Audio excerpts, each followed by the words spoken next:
Clobbering time!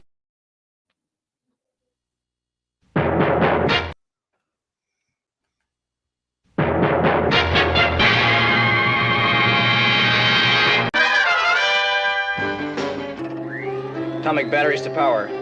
Turbines to speed. Roger. Ready to move out.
Clobberonimo!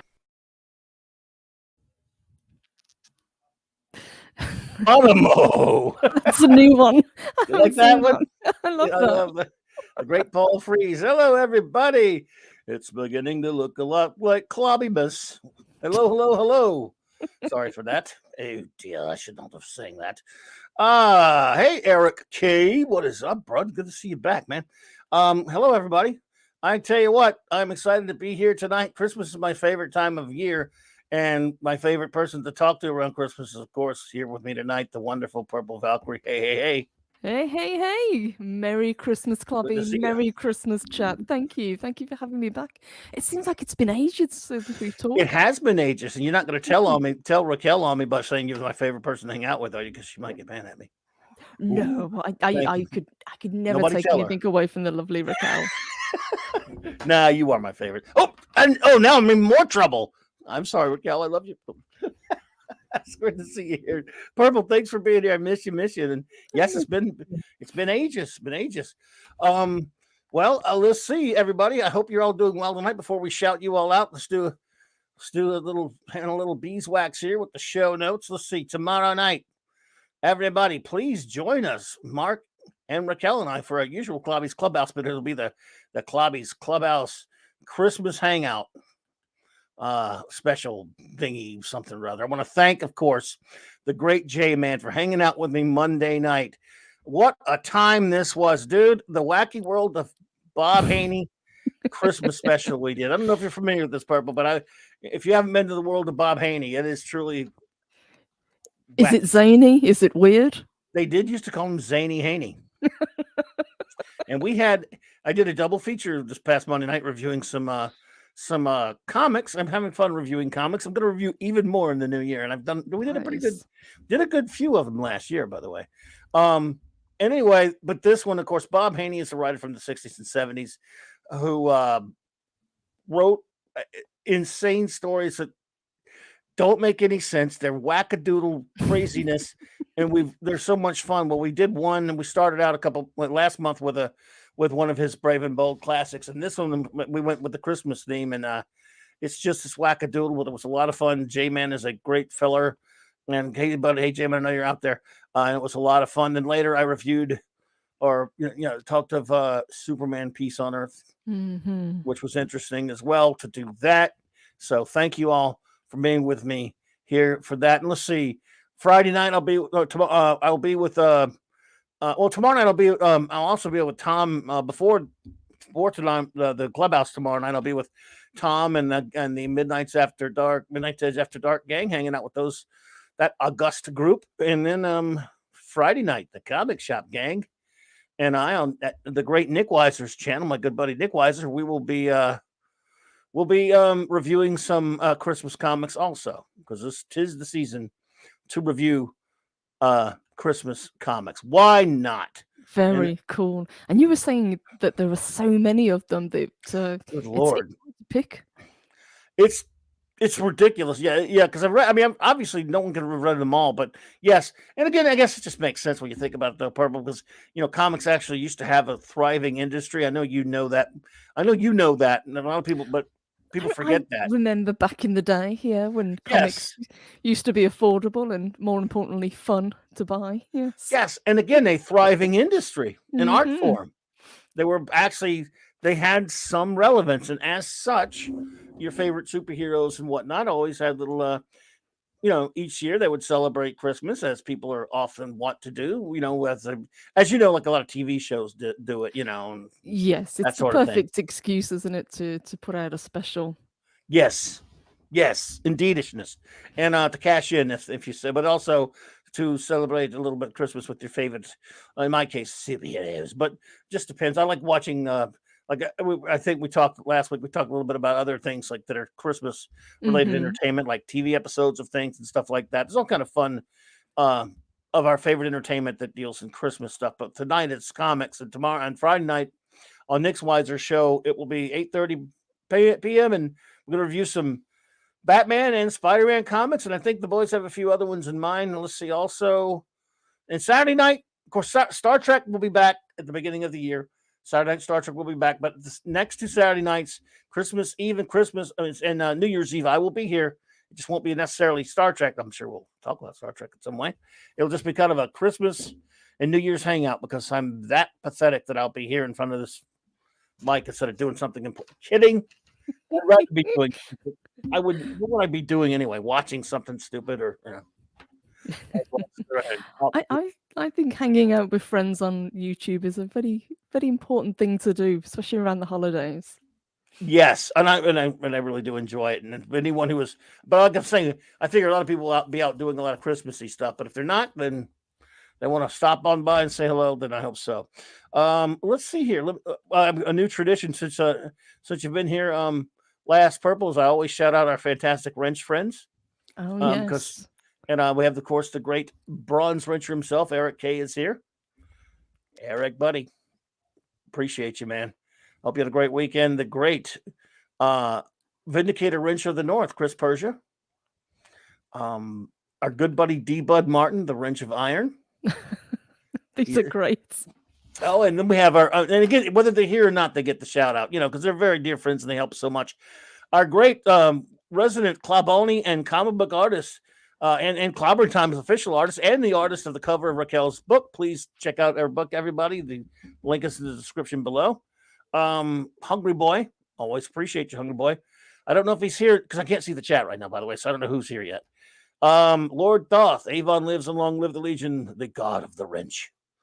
My good buddy J-Man, the wrench without fear, and fellow comic reviewer as well. Then I got that old rascal Phantom Outsider. I don't know if he's here. He's pretty old. He's probably asleep by now. I hope he's hearing me. Let's see here. Oops, just want to make sure. And of course, Kal-El, the super wrench, is here. I don't know if he's here or not, actually. I can't see. Why am I saying that? I can't see the chat. But I hope he's here. If not, and of course, finally, Maddie's daddy, Steve mentioned the wrench, Thor wrench. So I love these. I have so much fun with these. Yeah, again, they are fun, aren't they? Look like, I don't do a very good job on such things, but I have fun with them. And of course, I don't know if Apollonie's Minions here or not, but we have an official Clobber Times doggy. It's Pupper. The pupper, the pupperoni. And now to see who else is here with us tonight. Let's see here. Dad Man. Hey, what's up, Dad Man? Good to see you there, buddy. He's a great buddy of both of ours. He is. I had a fantastic show with him on Sunday, talking Christmas and lots of puns, lots of jokes. It was a really good show. did he regale you with dad man jokes? I mean, dad Oh, jokes, yes. but dad man jokes. Yeah, he told us some of them. Patented Datman jokes, yes. He told us some of them on the Sunday Night Geekery that night. Let's see here. Brian Hepburn, hello there. Good to see you there, buddy. Keely Chow, roll tide. Man, let's see. Larry. What's up, my friend? Yep, Kal-El's here. I knew he would. I always have to guess at it because I can't see the screen when I'm. Stuart Mitchell, what is up? I'm so good to see you again, my friend. We have a super chat. Thank you so much to the great Eric K for the $2 super chat. Merry Christmas to you, my friend. Eric K, we appreciate all you do here. Yes, Merry Christmas. Yes, Eric K does so much for us. Yep, he's been a great friend. So many great friends. I mean, you guys are all the best. And like I always talk about it, Purple. All these wonderful friends I've made on YouTube over the, I guess roughly close to 2.5 years that I've been here, that I moved over here. It's gone quick, hasn't it? Can you believe it? It has. And you are, of course, one of them because you're also amongst the first friends I made over here. And it's just hard to believe, isn't it? That long ago. It's crazy, but we're very glad that you decided to make the jump over, Clobby. Thank you. Well, I'm glad to be here. Glad to make such great friends. And you and I, of course, have done many a show together, and I hope we will do more. I just love the time we did like, for example, the Jack Kirby show we did. I think 2 times, right? We did 2 different ones, like 2 different years in a row. That's right. Yeah. We did 2 years of Jack on his birthday. Yeah. That's right. And so many others where we just talked, like, we've talked about villains a couple times. Yeah, we've done villains. I think we did both male and female villains. We've talked. Yes. We've talked. What else have we covered? I think we did talk about Judge Dredd one time, if I remember correctly. Yeah, could be. Mm-hmm. My memory. I mean, there's been so many, but and it's always just so much fun. So I've missed you, and I'm glad you're here. And here we are at Christmas, and I think we talked about something Christmassy last year, but I honestly can't remember. But I think we did. It's been a long year, Clobby. It's been a long time. It is. Oh, you're almost singing the Enterprise song. It's been a long road. Just kidding. But yes, so tonight, folks, we thought we would take a look. It's a really short little comic. It's in the early 90s, Marvel had a parody book called What the? Which I got to be honest, I never really picked it up. I don't know if you picked it up that much, Purple. I never really bought it. Didn't, but I did pick up this particular issue because it caught my eye, and because of the story, it was just so darn ridiculous. But it reminds me of kind of the Mad Magazine humor. Yes, many years earlier, Marvel had ventured into the humor mag business throughout the late 70s and early 80s with a magazine, which was they were trying to, just much like Cracked, Cracked was trying to rip off Mad. It was trying to rip off those mags. Crazy didn't really. I never really bought it. I'd look at it in the store and go, Mad's better. Because it was. Crazy magazine was. I mean, it wasn't, So later, they tried a couple of different ways. And then when they finally, hello there, Bush McFadden. Good to see you. So when they started this title, they just tried, let's just do it in a regular comic book format. And we could, because earlier in the 60s, there was a book called Not Brand Ek that Marvel did. This is pretty much a revival of that, Not Brand Ek from the late 60s.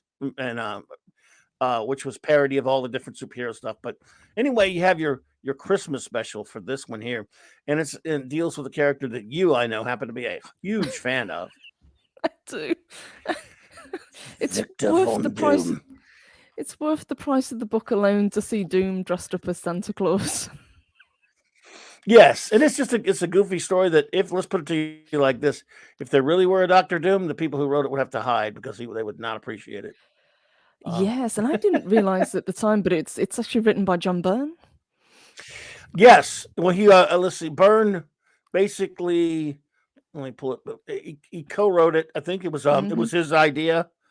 I wonder if he scripted it. I think it was scripted by. Let me make sure. So Where are you? Where's the credits page?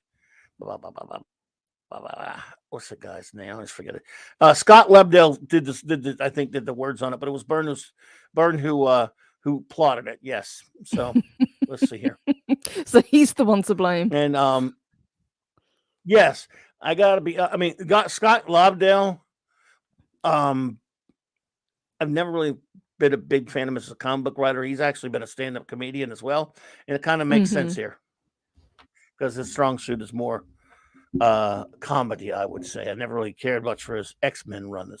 But anyway, I think this was Byrne's idea, and I would like you. I'm surprised that Byrne, did something like this, but he does have a sense of humor, I guess. No, he doesn't. I says tend to grudgingly. pick on Byrne a little bit. You may notice. Yeah. Yes, it's I tend to Christmas. pick on Byrne a He little let bit. his hair down. What can I say? Yeah. Yeah. Well, he didn't have any, but oops, did I say that? What did I just? Oh, I must have shared the wrong damn. What in the hell did I do? That's the wrong thingy. Let me remove that and try that again. Let's see here. Damn it. I'm hitting the wrong buttons all over. What? And they changed the share button to present. They Why? did. It completely threw me. They've also changed how StreamYards opens as well, and that really annoys me because you have to click multiple buttons now to get it to open. Yes. Why fiddle with stuff, man? Come on. Let's see here. Oh, there's another one from Eric, right? Yes, Eric says Bruce Campbell played Santa in the library. Did he? Wow. Well, Kurt Russell played him in that Christmas Chronicles. Did you see that, by the way? The Christmas Chronicles? I didn't know. I've heard it's pretty good, though. I liked it. Now, it was the first one they did, like in 2018 or 19, whatever. I really enjoyed it because it's Kurt Russell and it's a lot of fun and it's nice and touching. It felt kind of like an old 90s Christmas movie. I did not watch the second one. Not because I just heard things about it. Like it looked like it kind of went maybe a little W word on us, maybe. I'm not saying that's the truth. I'm just saying that it seems like it may have done that. All right, let's see if I got this right this time. I put the wrong name. There we go. There we are. I'll be due for Christmas. Let's see. I'm sorry. Here we go. So, all right, folks. This is from What the number 10 Xmas special. All right. I'll be doomed for Christmas. A Yuletide fable by Lobdell, Byrne, Vozzo, and Mood. So Vozzo, I think Byrne actually inked himself on this, but actually did a fairly credible job. And I have actually lobbied for the death penalty for when Byrne inks himself. That's how much I hate him inking himself. But I kind of like the artwork in this. I've got to admit, it's a little bit rougher, and it seems to suit the flow of the story very well. Well, he did, yeah. But he's been. That's why I think he inked himself. Maybe I want to say he did. It looks like he did, but he did a decent job because there have been times when he inks himself and it is absolutely atrocious. But anyway, that's neither here nor there. The story's just for fun. So, is everyone ready? Are we ready, Purple? We are ready, Clubby. All righty. 'Twas the night before Christmas, and all through his land, Doom's subjects slept soundly in the palm of his hand. A long stocking was hung by the chimney with flare, as always alone, though he didn't care. When suddenly clang, clang, clang, clanged through the air, my intruder alarm. I'm going to pretend to do Doom's voice. I should let Purple do Doom's voice. No, I'm just kidding. Doom's voice. I'm just kidding. Unless you want to. My intruder alarm. 'Tis madness. 'Tis madness. Who would dare? With the guy in the cartoon thing. My intruder alarm. 'Tis madness. Who would dare? But it's got a rhyme. Sorry.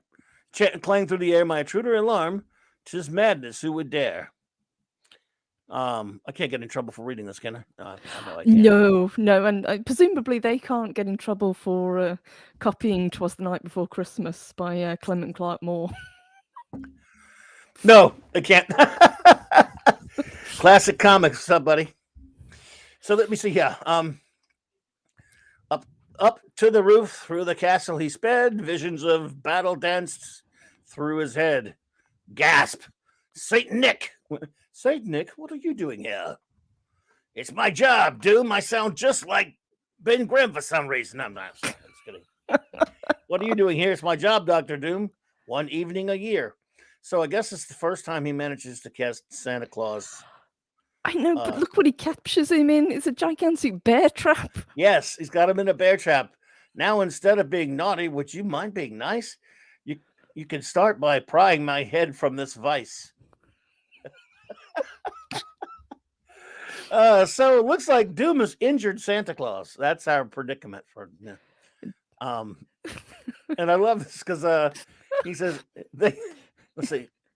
Then he passed out from pain. Wounded, not dead. And from a red-nosed reindeer came. Nice going, Tinhead. Rudolph said that to Dr. Doom. Rudolph's got a death wish. He's going to be venison. Yeah, I mean, who do you think you are, the Thing? Moments later, you know in your heart what you must do. Take my place, Victor. The world is counting on you. Doom pondered and asked, what's in it for me? I'll grant your heart's desire, no matter what it might be. This is my favorite. I love this panel right here. I love this panel right here. Soon Doom appeared once again on his roof, starting this. I got to move this thing closer because of the ink's running on some of these things. This is not a great scan. Starting the reindeer from antler to hoof. Oh, okay. So anyway, whatever. Prepare yourselves, creatures. Away we will zoom. I'm the new monarch of Christmas. I am Santa Doom. How would what's that guy's name? You always tell me the name. I forget about it. The guy in the cartoon. Oh, that's Simon Templeman voiced the very British yes. Dr. Doom. Yes. Yes. Prepare yourselves, creatures. Away we will zoom. I'm the new monarch of Christmas. I am Santa Doom. Sorry. You want me to take over Santa Doom? If you want, that would be hilarious. Here, you start. You go back to that one if you want. You can do that. Okay. I think everyone would love to hear you talk instead of me. Prepare yourself, creatures. Away we will zoom. I'm the new monarch of Christmas. I am Santa Doom. Nice. Oh, and then the reindeer laughing. Oh, there you go. No respects. Get no respects. I love the panel on this one. If you're all done laughing, perhaps we can go. Brace yourself, beasts. I'm using my sled. Thanks for the warning. Snicker, snicker, go right ahead. And then Santa, I have no choice. I'm flat on my back. I'm sure he'll do slur gack. Oh God, I love it. Listen, it's a short story, folks. Don't worry. As the evening wore on, Doom found himself in the States, wondering if he'd be reimbursed for mileage rates. Before he knew it, he wasn't paying attention. Doom lit on the roof of the Avengers' new mansion. Ready? I'd better be careful. Okay. I'd better beware. Who knows what security measures could be brought to bear? It's Christmas Eve, you loony. No need to pause. They at least know to expect Santa Claus. I guess that's Donner. No, that's Rudolph again. Sorry. Rudolph's a jackass. I like him. Then he squeezed down the chimney, making a mess of the bricks. Maybe I should have learned some of St. Nick's size tricks. Or Hank Pym's, anyway. Their tree was a beauty. It lit up the room. Can you believe he was speechless? He, Santa Doom? Can my eyes believe this wondrous sight? Do they really buy gifts for the foes they fight? Now I'm angry. This makes me sore. I've never gotten a gift from the Fantastic Four. I love it. Doom's getting away. What should we do? We'll follow from afar. We'll keep him in view. And of course, we see this scene. We've got Quasar and Captain America. He's landing at the fourplex. Should we attack? Let's wait till we see what he has in his sack. And then comes along Speedball. Hey, Cap. Hey, Quasar. Ain't Christmas grand? What can I do to lend you a hand? Speedball, be quiet, you bouncing young pup. Sorry. Let me give you a hand. Let me shut you the hell up. He didn't say, oh, this Captain America. He wouldn't say that. Doom delivered the presents, not making a sound. Came a voice. He slowly turned around. Reed, Sue, Ben, Johnny, no need to fight. A Merry Christmas to all. Ouch! The thing has some right. They overreacted. He committed no crime. You get the impression it's clobbering time. Yay! Several miles away, Doom landed in a courtyard. He'd admit he'd landed quite hard. Oops. Oh, my jumped on me. Damn it. Crap. Okay. I hate when it does that. Okay.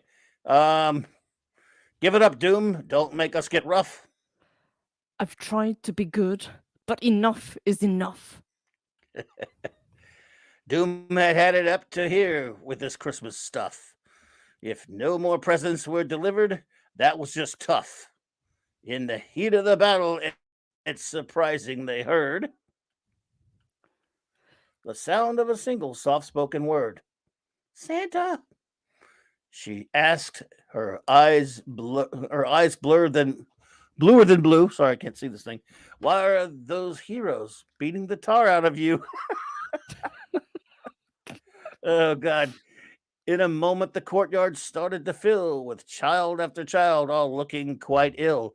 He looked in the eyes of these brave girls and boys. It's a hospital for sickly children is the actual name of on the Yes, and they look it as well. yes. These heroes are my helpers to pass out the toys.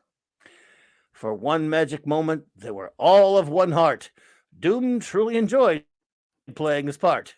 He held her aloft, wanting nothing to harm her, and the child didn't flinch from his cold, lifeless armor. I love you, Santa, she whispered as he held her near. Did the king of Latveria fight back a tear?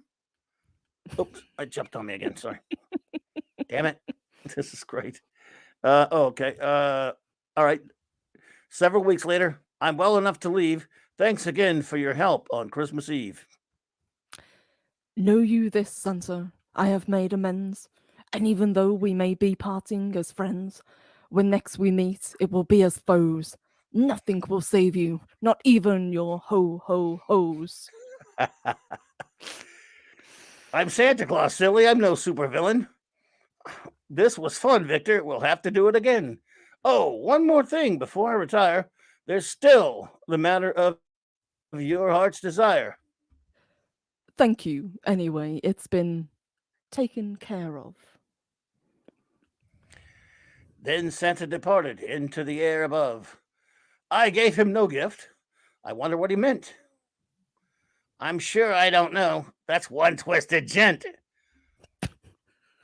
What was his heart's desire? We'll never tell. We'll never tell. But suffice to say, all's well that ends well. Sorry about my terrible. You did great. I messed it up bad. That was great. Well was done. that fun though? That was fun. That was so much fun. Captain Infinity and beyond. Purple. That was great. That was just inspired. I loved it. Short but sweet, right? And my favorite panel, you see Doom smiling with the teddy bear. Yes. Yes, that was. Yeah, let's put that back up there. There you go. Doom with the teddy bear. Oh, we all see. I told you. Fantastic Four were always going about it the wrong way, punching him. Hello, Dave. Trying to thwart his evil plans when most supervillains you can take care if you just throw them a Hostess fruit pie or a Twinkies or something. But Doom was impervious to that. He created devices, but give him a teddy bear. It's over. It's over. Even No Doom more- can't say no. No more Doom villainy if you gave him a teddy bear. That is perfect. Exactly, D-Bud. Villainy solved. That was fun. Oh, see, that's the fun of these Christmas comics. They have a lot of really good ones. Some of them actually, have sort of a serious tone, but they're touching, and other ones are just, go crazy with them. Yes, and this one, like I said, I just randomly came across it quite a while ago when I was at a convention, just flicking through boxes of comics, and I had no idea what it was, but it was about 50 pence, so I picked it up, and I'm really glad that I did. Yes, you find those things, and the good old days when you just find something you weren't even looking for, and you go, "Oh, let me just try that out." So, but they do some interesting. I don't know what it is about Batman. Like I was telling you earlier, they have a lot of great Batman Christmas stories. Hey Lisa, good to see you there, Lisa. Merry Christmas to you. Merry Christmas. Merry Christmas, Mr. Potter. Merry Christmas, you old savings and loan. I've yet to watch that film. It's Merry on my Christmas, list. everybody. You mean this year, or you mean ever? Oh no, this year. I watch it every year, but I usually watch it on Christmas Eve. And there's a good question. Of course, I don't watch it every year, but I do love it. I've watched it a lot, of course. But my question is, aside from that, obviously, are there any? I mean, there's things that we all like to watch once in a while, but it does seem to me that everybody has something that they watch every year. And aside from that obvious wonderful film, is there anything else that you can't miss every year? You got to watch it. Oh gosh, yes. There's at least half a dozen films that I watch in rotation. It's always Muppets Christmas Carol, which I adore. I think it's a fantastic film. Die Hard. You got to have the action side. Yes. Nightmare Before Christmas, because I love the film, always have done, and I'm a big fan of stop motion animation. And the other one usually is obviously It's a Wonderful Life and National Lampoon's Christmas Vacation. Some of those classics. J-Man, take it easy, buddy. Good to see you. I hope we talked to you before that, but if not, man, Merry Christmas, buddy. Let's see here. Would I get in trouble if I admit that this one of those movies you named that I never watched? It depends on which one it is. Because they're all mandatory, but people will look at the certain movies. Let's just be honest to you. If there's certain movies, Christmas or not, that if you admit you haven't seen it, hello there, Glenzer, you're going to get funny looks from people. Hey, Glenzer. Really? You haven't seen fill in the blank. But maybe we all have them. Am I the only one? Do you have some? You might have some, like movies that everyone talks about. You go, I never got around to watching that. I don't know if you do, but I do. Recently watched Holiday Inn for the first time, and I know that's a classic. But which one? Holiday Inn. It's Bing Crosby and Fred Astaire. Oh, okay. I don't know if I've seen that one. Yeah, great film. But if you were to tell somebody you didn't see Die Hard, people would kind of look at you funny. Of course, I love it. It's one of my favorite movies. I mean, I wouldn't judge you, Clobby, but it would be weird. Yeah, I'd be judging you. Yeah, you should judge people. I never watched Christmas Vacation. Huh. I have friends. I watch it every year. People who just love it, and it's their favorite. And by the way, not for any reason. No, I mean, I saw the first movie, I think, once. I just never got around to it. It's nothing. I would watch it. I would, if I were an opportunity presenting itself to watch it, I would, But I don't think there are many movies that I watch every year other than Die Hard, of course. As far as movies. But let's see. Hey, Ironcaster. He says I haven't seen Die Hard in like 25 years. Not since I was a kid, but you've seen it. So, oh wow, look, there's another one. A lot of people don't like Chevy Chase. Oh. Yeah, I can tolerate him. Yeah. I mean, I loved him on Saturday Night Live. I loved his Fletch movies, and I know he's great in Caddyshack, and I like the first Vacation movie, I guess. But if you don't like Chevy Chase, I can see you not watching it. Yeah, that makes sense, right? Yeah, I just like the film. I think it's a good film. See, there you go. I knew it. They did it on Toxic Tuesday last night on Nick Weiser's channel. They reviewed it. But yes, I know, Phantom Outsider, sue me. But it's weird. There's stuff I watch every year, and almost none of them are movies other than Die Hard. and sometimes Die Hard too, of course, but which does take place at Christmas. Right? And Lethal Weapon takes place at Yep. Christmas too. Yes, it personally. does.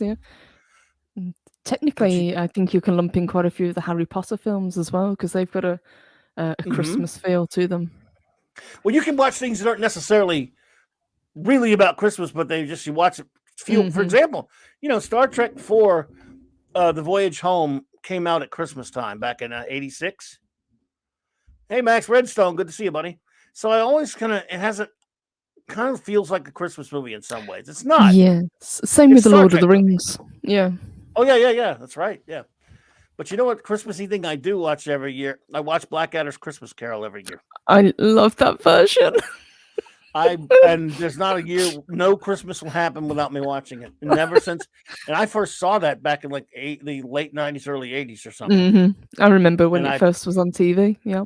Oh yeah, I love it. Now they made a sort of a Christmassy type of an Blackadder back and forth, which was a special they did in 2000, which was many years after the other Blackadders, which was pretty good, but nothing beats the Christmas Carol. There's one problem. I remember when I recorded it off of when it was run on TV here on our public broadcasting affiliate, and it was intact. And then A&E ran it and butchered it up. I said, "Oh, I don't want that version." And then later, the DVD that you could get now, and it's also the one I think I got. Oh, I got an audio tape. I remember what it was. I bought an audio tape, VHS. Wait, not audio. I mean VHS videotape, and it was complete. So I had it pre-recorded, and then later the DVD release and the one on Amazon is butchered. Because I watched the other one so much, I feel it every time I watch this butchered version now. If I go on Amazon, because I don't have the VHS anymore, I don't have a VHS player anymore, but I watched it so many times on VHS that now when I watch the DVD version or whatever, or when I see it on Amazon, it pisses me off because they're like two different lines that are changed that are cut up, which really annoys me. Bastards. Did they ever give a reason why they changed it, or was it for censoring reasons? Well, I mean, I don't know. You'd think, you British people don't usually censor stuff for religious things, right? No, not at all. There's Jesus stuff in there. It was a line about Jesus. I don't know, but I could be. Now it's tiny. The only reason I know it is because can't remember what I did 5 minutes ago when it comes to stuff like that. I have it memorized. I don't have no clue why. You've got a photographic memory when it comes to Blackadder. Terrible. It's a useless crap like Blackadder or any other different thing. So anyway, I love Blackadder Christmas Carol. I still watch it every year. I watch as we did last week. The Justice League Unlimited. The Justice League not Unlimited. It was before it was Unlimited. Christmas episode called Comfort and Joy. The animated. Did you ever see that? I did. I remember that. Yeah. It's beautiful. I watch it every year. Christmas with the Joker, the Batman animated series episode. Yes, that one was that supposed to have been it wasn't the original one because that's not the one that they started with, but I remember it was one of the earlier episodes that they did. It was actually the second one that they made. They aired it later. Max Redstone is busting my ass for something. Let's see what we have here. One, so you now know a reason why I like the Lester cut intro. Two, I still don't know a reason. I don't know what your reason is. Shame on you for not having at least one VHS player. I still have all my VHS tapes, but the player just, I gave that away a long time ago. I gave it to a friend of mine. Good to get another one. I picked one up a couple of months ago to have as a backup. Really? Cool. I kept all my tapes. I have every episode of Blake 7 on VHS and tons of Doctor Who on VHS and tons of movies and stuff. You've probably got more Doctor Who than the BBC then in that case. I think I have every Doctor Who on VHS in one format or another. Jim Largo, good to see you. But I haven't used VHS in, 20-something years. I mean, who has? But like you say, you have one, so that's cool. You have all your VHSs, right? All your tapes, I right? do. Yep, got all the tapes, yeah. Yep, and you know what? You couldn't play it if I had one. You couldn't play on an American one, because yours are a different format. Yeah, Yes, that different was region. kind of annoying. At least with DVD, you could have multi-region DVDs, but there's something really Yes. comforting about having VHS and putting the tape back in, and then if you forgot to rewind it, then you got to rewind the thing before you can watch it again. Well, Max, you've got he says you got the tapes. I've got the player. I'll send you the tapes if you want them. No, but no, you think I'm just kidding. I won't. I'll keep it. But Purple, and the thing about that is they used to have yours was the PAL, the PAL format on the old VHSs, Yep, and we that's would right. get Doctor Who episodes occasionally over here in the 80s because we weren't getting it syndicated over here. We would get some of the older Doctor episodes, and they were converted from PAL, but they were some bad copies. But we didn't care. We just wanted to watch it. And so yeah, it was fun. But let's see here. What else? Oh, there's a Christmas episode of the great old show Millennium from the second season that I watch every now. I'm watching it a few years, so I used to watch it every year. But I'm always on the lookout to see if there's something, to see other Christmas episodes of stuff. A couple of weeks back on Mark D's Sunday Night Geekery, we were talking about Christmas episodes of stuff, of shows, top Christmas episodes and stuff like that. And there are many, as again, I'm sure you're aware. And yes, and I think you mentioned it earlier. It's because it was an easy way to do a special for whatever show was on. It was yes, it was good for the ratings, and it was good for whatever for rewatches. They could just put it yes. out every year. I remember MASH had more Christmas episodes than there were years in that war they were taking. But are you familiar with a TV show from about 20 years ago, so-called Eureka? I've heard of it, but I've never watched it. But the people that have watched it said it's worth watching. I just went back. I had seen a few episodes here and there way back when it came on, back in like 2006 or whatever, but I'd not watched it all. And now, just a couple of weeks ago, I binged it, all 5 seasons of it. And now, again, so I went through binge remorse after it was over. I'm like, damn it, I'm going to miss it. I really, really enjoyed it. They had 2 Christmas episodes the last 2 years of the show. So I remember liking that the first one and thought it was pretty good. Then the second one absolutely blew me away. You don't even have to know anything about the show to watch it. They all get turned into cartoons. It's about various forms of animation. It's a science fiction show. That's amazing. You got to see it to believe it. It's beautiful. And you don't even have to know the show to watch it. So, I mean, I guess maybe you do. No, I don't think you do. It's weird. But you know how it is. You get it. Now I'm watching Warehouse 13. I don't know if you ever used to watch that.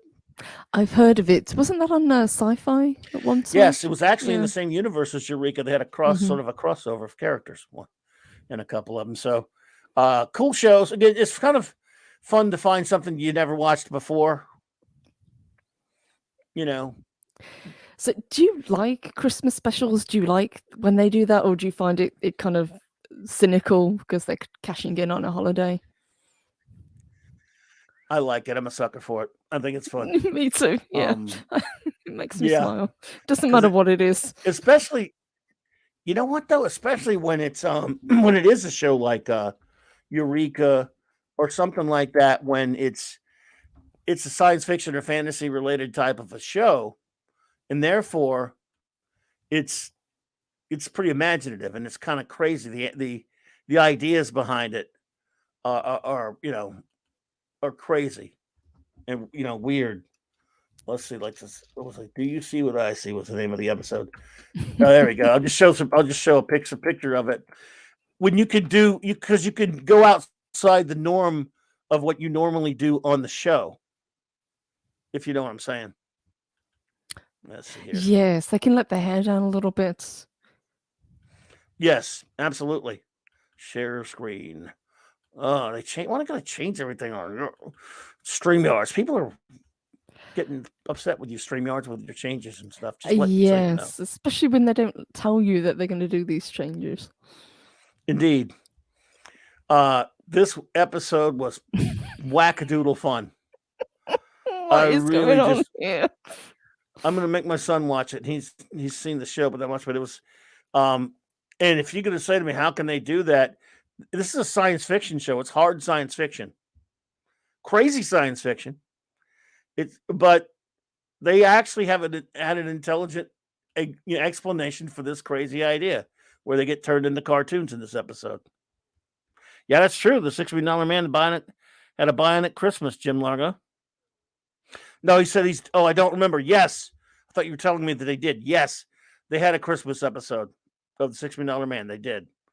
Alf had a great Christmas special. We found out Alf loved Perry Como, said Max Redstone. I never watched Alf. Did you? I do remember Alf, but I don't have I didn't great watch it memories either. of it, so I'd have to rewatch it. But that sounds kind of cool. Well, we all know our good buddy Mexican Iron Man hates Alf, so Yes, I've heard. He said he hates Alf. So that's another reason we should make him watch it. Make him watch that. Yeah. Oh, Eric, you liked Warehouse 13? Yeah, it's pretty cool. I'm enjoying it. It's and then it'll be over, and I'll be like, oh, binging may not be good for you. I know that's another topic for another time, but I'm not so sure binging's good for you because it leads to suffering because you get a show over with, and you're like, it'll never be new to me again. I could still watch it again later, but it'll never be the same. you'll never have that fresh feeling. Yes. That's so ridiculous, but yeah. But you tell yourself that later, but then the next time you do it again. You watch like 4 or 5 episodes of a clip at night, at least I do, and then you wake up and you turn around like all, I think 80 something episodes in the case of that one or whatever. Oh, Max is not happy. Max is triggered. He says, hey, Dave Rayburn, cousin, what's up? He said, what? Who besides cats would hate Alf? He is Mexican Iron Man. He hates Flash, too. He hates the Flash, too. So I love you, Mexican Iron Man. He's my brother. I love you and all that stuff, buddy. But you and your the Alf hate, I don't know. I never watched it.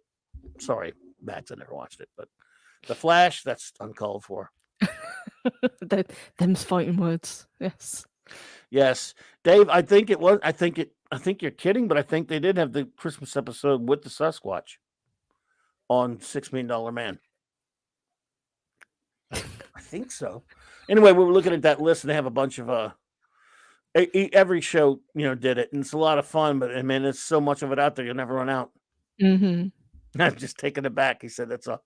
Yes. Well, regular viewers of when he's on Midnight's Edge After Dark on Tom's show like to torture Max. Max, they like to torture poor old Mikey for his love of Alf.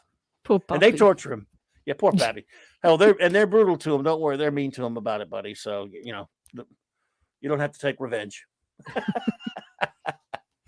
Oh yes. So yeah, we were looking at we were on Mark D's show one night talking about that. We were also you've talked about a lot of movies. Are there any episodes of any TV shows that had Christmas ones off the top of your head? Off the top of my head, no, because I never used to watch a lot of TV because I never really had Right. time. But movies, I rewatch. Usually because a movie you can put on in the background if you're doing something else, and you're so familiar with it, you can look up and say, "Oh yeah, I love this film." I'll watch it for 5 minutes and then go back to doing whatever it is I'm doing. But I can't usually do that with a TV show. I have to be focused on what the plot is. Yeah, that's true. That's true. Well, it does make for a good theme for stories and stuff. I remember what was I telling you about? I told you about that. Hey, Tim's talking to you. I was telling you about that Silent Night of the Batman comic. Mm-hmm. Yep.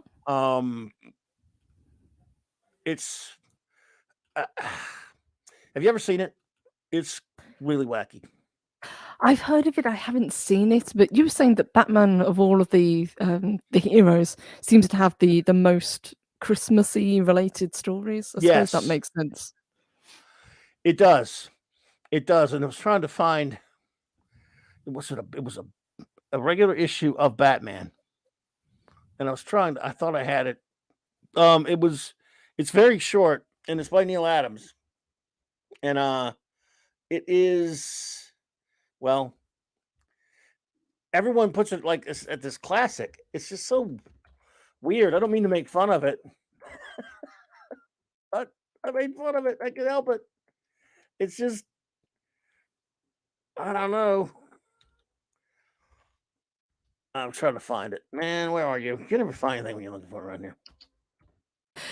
Do you have a favorite comic book related Christmas story? Because I know you've talked quite extensively the past couple of weeks and covered a lot of them. Are there any that you've saved right up until Christmas, or did you kind of mix it up a little bit? I don't know if I have a definable favorite. I'm not sure if I have one that stands out, but there are a couple. There was they've done a few really good stories in what is it?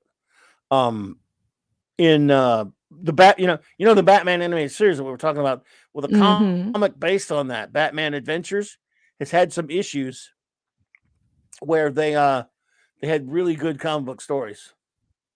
Yes, I think I've got a couple of They had those. I really think good. one was a Batgirl based one, if I remember correctly, and I think there was one with the Riddler as well.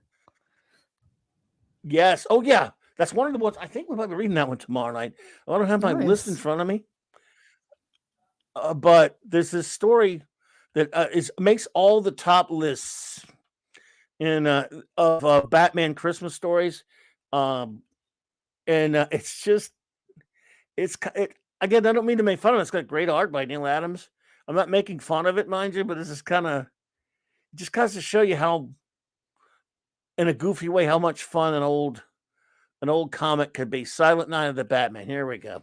So I'll just show it to you. It's very brief. It's just people consider this like, and I don't know if they're talking about it because they love it so much because of the art or what, but I've touched on this before. Great Neil Adams art. Oh, that's cool. Of course. I love that. Yeah. And night falls on Christmas Eve in Gotham. The sidewalks bustle with last minute. Basically, it opens up Batman being Batman-y. And what was I watching recently? Oh, in Christmas with the Joker, there's a scene similar to that where Batman and Robin, Robin's trying to convince him to watch It's a Wonderful Life, by the way. But anyway. You wouldn't watch it, yeah. Yeah, but he said, I never have seen that. Never could get past the title. Mystics have experienced many mysteries surrounding Christmas. It says, tonight there will be one more. The Silent Night of the Batman. And so Gordon flashes the bat signal. What's the emergency tonight, Commissioner? No emergency, Batman. Quite the opposite. In fact, I called you in because Christmas Eve is not a night for you to be out patrolling. 'Tis the season to be jolly. Like the saying goes, you know that, and I know that. Tell them. Crime and disaster aren't inclined to observe holidays. Spoken like Batman, right? I mean, of course. So, Commissioner Gordon says, tonight is going to be different. I know it. He sounds almost inspired, but nothing ever happens by just saying it. So come on, Batman. How about contributing your deep vocal cords to some Christmas carol? Can you imagine modern day Batman even?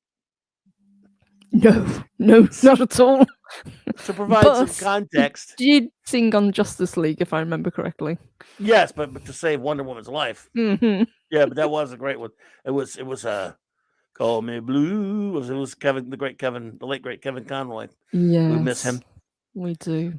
Oh man, he was so great. Thank you for the $5 super chat there, Cases. Purple in Clobby's time, it was before coal, so Santa Rock just gave bad kids dead plants.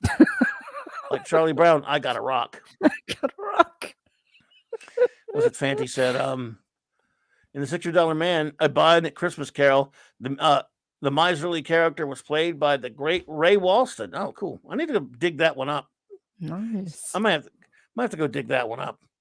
So, see, this was a few years, like 72, I think.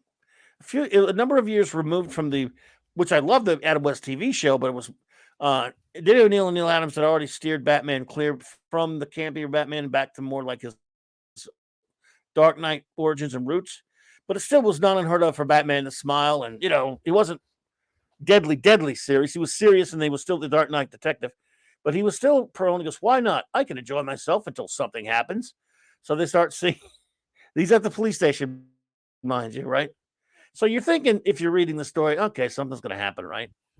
Batman will have to go out. Batman's on the eggnog.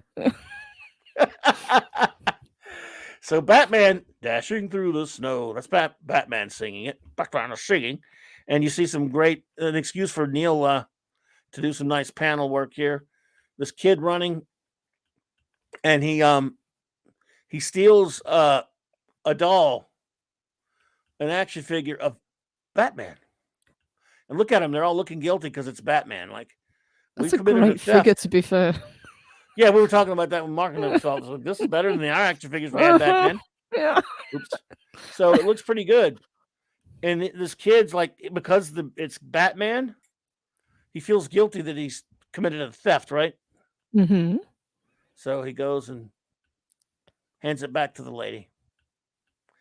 And then Batman's just singing along with the cops. Cops are saying, we ain't sailing out in that snow. Are you kidding me? We'll just sing in here.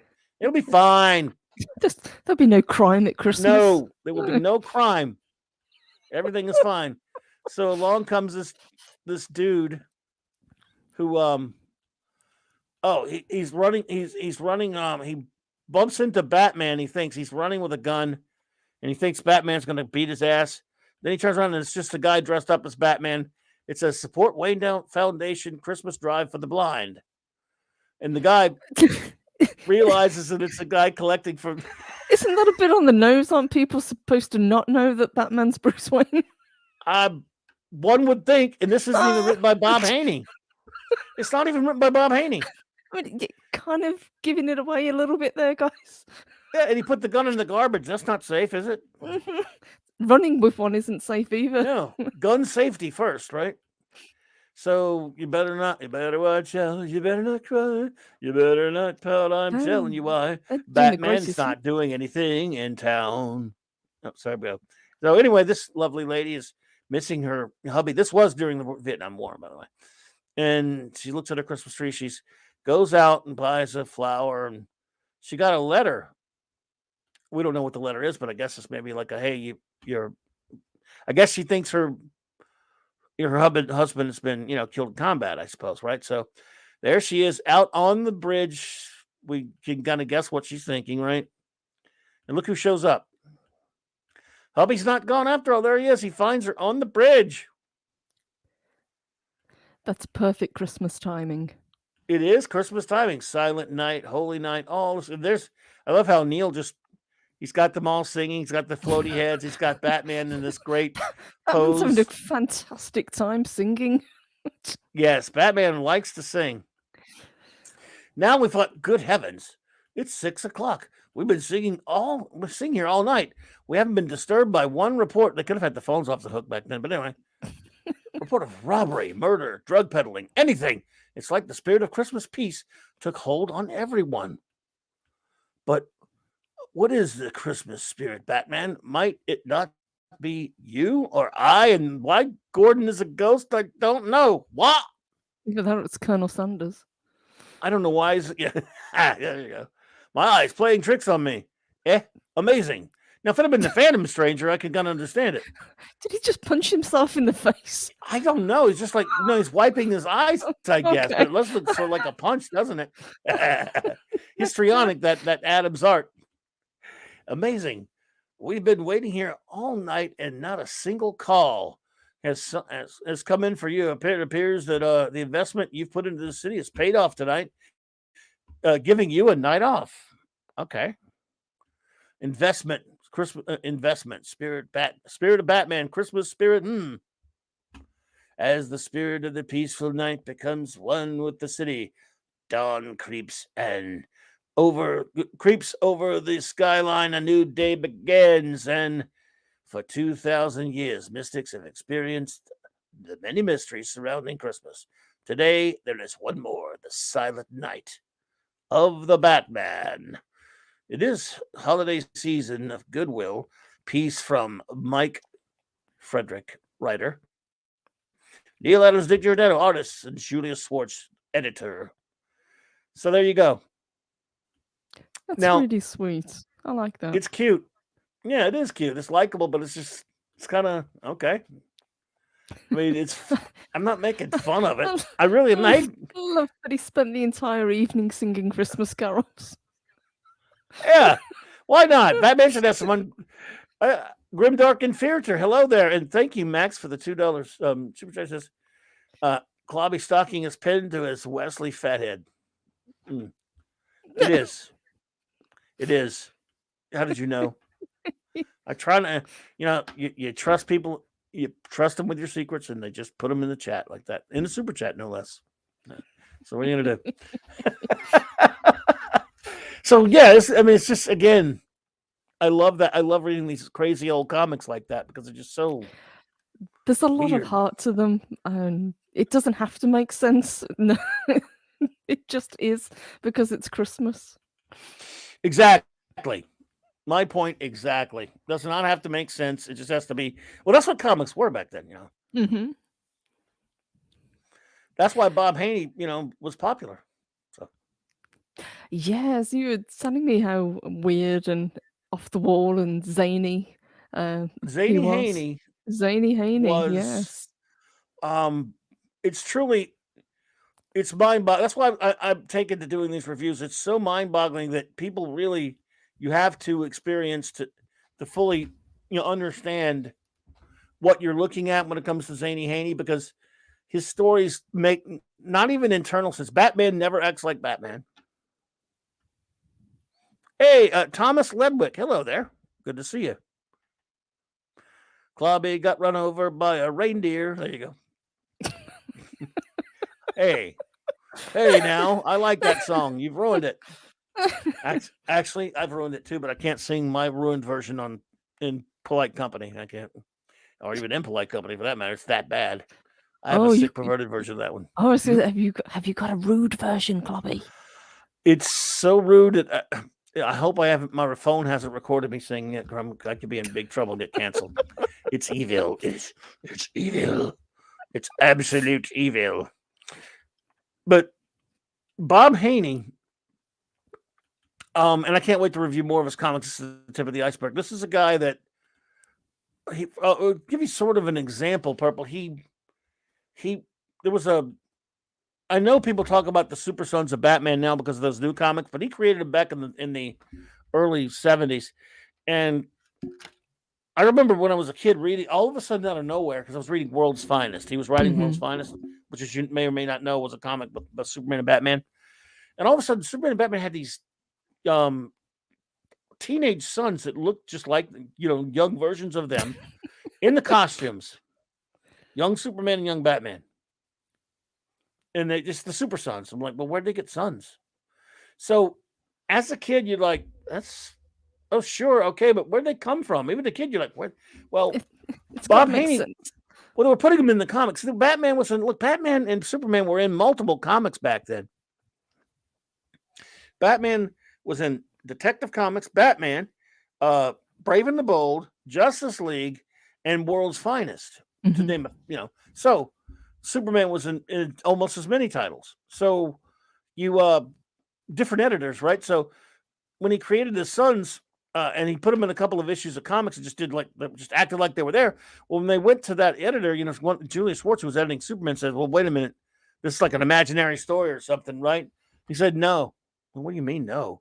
Yeah, he's just had these sons all along. Well, wait a minute. You just, out of nowhere? You're not explaining it? Yeah, you can't just drop characters in without some sort of explanation and just expect people to go with it. Well, and there you go. Well, in the it never even showed the moms except in the shadow. That's right, Phantom Outsider. So Batman Jr. and Superman Jr. So to add context to it, in the late 80s, after Crisis on Infinite Earths came out, this group, this company did these things called Crisis on Infinite Earths indexes. And I'll never forget, I got one, and it was talking about the various Earths, right? Earth 1, Earth 2, Earth X, Earth F, that, and then Earth B. And I'm like, what is Earth B? So I start reading about it. It's named for Bob Haney, Earth B. Because people around the DC offices used to call him Mr. Continuity because he didn't give a crap about continuity. He would just write stories where Batman, one issue, he'd be hanging out in World War II and young Bruce Wayne for no reason. He'd be teaming up with Wildcat and Sergeant Rock. He'd be all over the place. Whatever came to him, while he was having a bath or something. Right. Some of the other editors were mad at him. They were mad at Brave and the Bold because they said none of that really. I mean, we have continuity in our comics. You don't. and Murray Boltinoff was also the editor. So they came up with Earth B, and they used to joke about it. Well, if something doesn't make any sense, we just say it happened on Earth B. And I've been reading up a lot on Bob Haney because I used to study a little bit about him before, but now this new book came out, the Team Up Companion. The guy's got a fascinating, just like all the people who worked in comics back then, they thought they were working on kids' junk. That's what he called it. They didn't care. And they led really interesting lives. They grew up in very interesting times. Let's put it like that. And he's another one. So Bob just said, who cares? And the reason why they wouldn't tell him anything is because his comics outsold everything else. Batman never acts like Batman in Brave in his issues of Brave and Bold. He's weird. He acts. It's wackadoodle in the best kind of way. Would you say it was camp or just weird? Not really. I mean, he didn't. It wasn't so much camp as it was just kind of. He just figured like it didn't have to. He didn't never have to explain anything. But it wasn't all. It was ridiculous, yes, but not necessarily campy. And by the way, they're obsessed with the word Xmas. The night the mob sold Xmas. Merry Xmas is all over the place. It's probably easier to fit in. Once in a while, they would accidentally say Christmas, but see right here, look what movie's coming out. Look what's coming out this Christmas. I wish it were coming out this Christmas. Oh, yeah. Last week was like the 44th anniversary. I remember when I saw this ad, I was flipping. Of course, we've seen, for years, DC had been talking about it in the back of the comics. When I saw this in a comic, I was like, oh my God, Christmas. Oh. I was 14 years old. I was a wee lad. That's the best age to watch this film. Oh, it's the perfect age. I was going, who is Christopher Reeve? I know who George Reeves was. I didn't know who Christopher Reeve was. And everybody knew who Marlon Brando was. So. I want to give you an example of how Bob Haney just didn't give a shit about anything. This story starts out with butt legging. The word butt legging. Have you ever heard of that before? I have never heard of butt legging. Cigarettes. Like these are cigarette illegal cigarette selling ring. They call it butt legger war. It looks like the butt legger war is heating up. All throughout this freaking comic, I'm not kidding you, they say butt legger and butt legging. The night the mob stole Xmas by Bob Zany Haney. Butt legger. Anyway, we won't go too far into it just to give it just a basic idea. I love how very funny, but we're closing in on this butt legging ring. They emphasize it. I'm like, wow, dude, seriously? They were really proud of that word. Bob, look, Paul Levitz. Hey, Masters, Maniac Mexico. Good to see you, buddy. I mean, Bob, I'm a big fan of Paul Levitz. He's the greatest Legion of Superheroes writer, but he was a young editor at the time. I'm the editor of this comic. I might go, you know what? This is 1978. I don't know if we're going to want to call it. I mean, I know it has a little bit of a different connotation. It was because everyone knew about cigarettes. You could put two and two together and go, they're talking about cigarettes, but it's still a stupid thing to call it. It just sounds stupid. And then Batman's bitching at Gordon, because Gordon's acting like it's not a big deal or something like that. And he said, better be soon. The state and city are losing millions in tax money. And even innocent merchants have been murdered for refusing to sell the smuggled weeds. Yeah. So, I'm kind of curious to see where this goes now. I'm going to have to find it. Okay. Well, I can send you the link if you want to read this garbage. I mean, not garbage. It's actually a masterpiece of wonders. So criminals, anyway, it's Merry Xmas, by the way. Criminals steal the Lacey's days. Yeah. My favorite thing that was Plastic Man. Why is he a street Santa? He's just because he's bummed out over a chick that dumped him in a previous story. It's like he's just. I thought there wasn't continuity in these. There is continuity when he decides there's continuity. Oh, okay, fair enough. They do have. I got to give you. That's a good point. They did have a callback to a previous adventure they had. I love how the Batmobile has two different ends on this one. Anyway, somebody stole they stole the Christmas display from Lacey's, and the Christmas is ruined. So let me ask you this: if you lived in New York, Yeah. and someone stole the stupid Christmas tree, would your Christmas be ruined? Would you give a shit? No, I mean, not at all. Who cares if the Macy's Christmas freaking tree stolen? Speaking of Christmas trees, I've got a Batman Returns Christmas movie. Oh, there you go. A Hmm. Christmas movie. There you go. It's Christmassy. It is. It takes place Yeah, at I Christmas. like that. Yeah. I like Batman. I actually kind of liked Batman Returns. If I had, I don't think I have it anymore. If I had it, I would watch it again. But I think we, anyway, that's the butt legging problem. I just wanted to show you basically a little taste of the crazy, zany Bob Haney. Just a little sampler of the butt legging that was going on. Yes.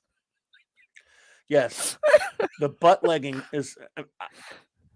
It was rampant. And if you think that's wacky about this story, if you think that's wacky, it gets a damn sight wackier. That's all I'll have to say. It's nutty, and we had a lot of fun reviewing it. But wait, there's more. Though, so much more. Anyway, we had a fun time reviewing it the other night. It's it's even dopier than the character Terraman that I told you about that time. I The remember. Superman villain Terraman. And I sent you the link to that comic just in case you ever want to read it. Thank you. On the twits over there. Well, it went in twice. Weird. Okay. See, it's so crazy. It's Bob Haney. The link went in twice for some damn reason. Just in case you missed it the first time. Yes.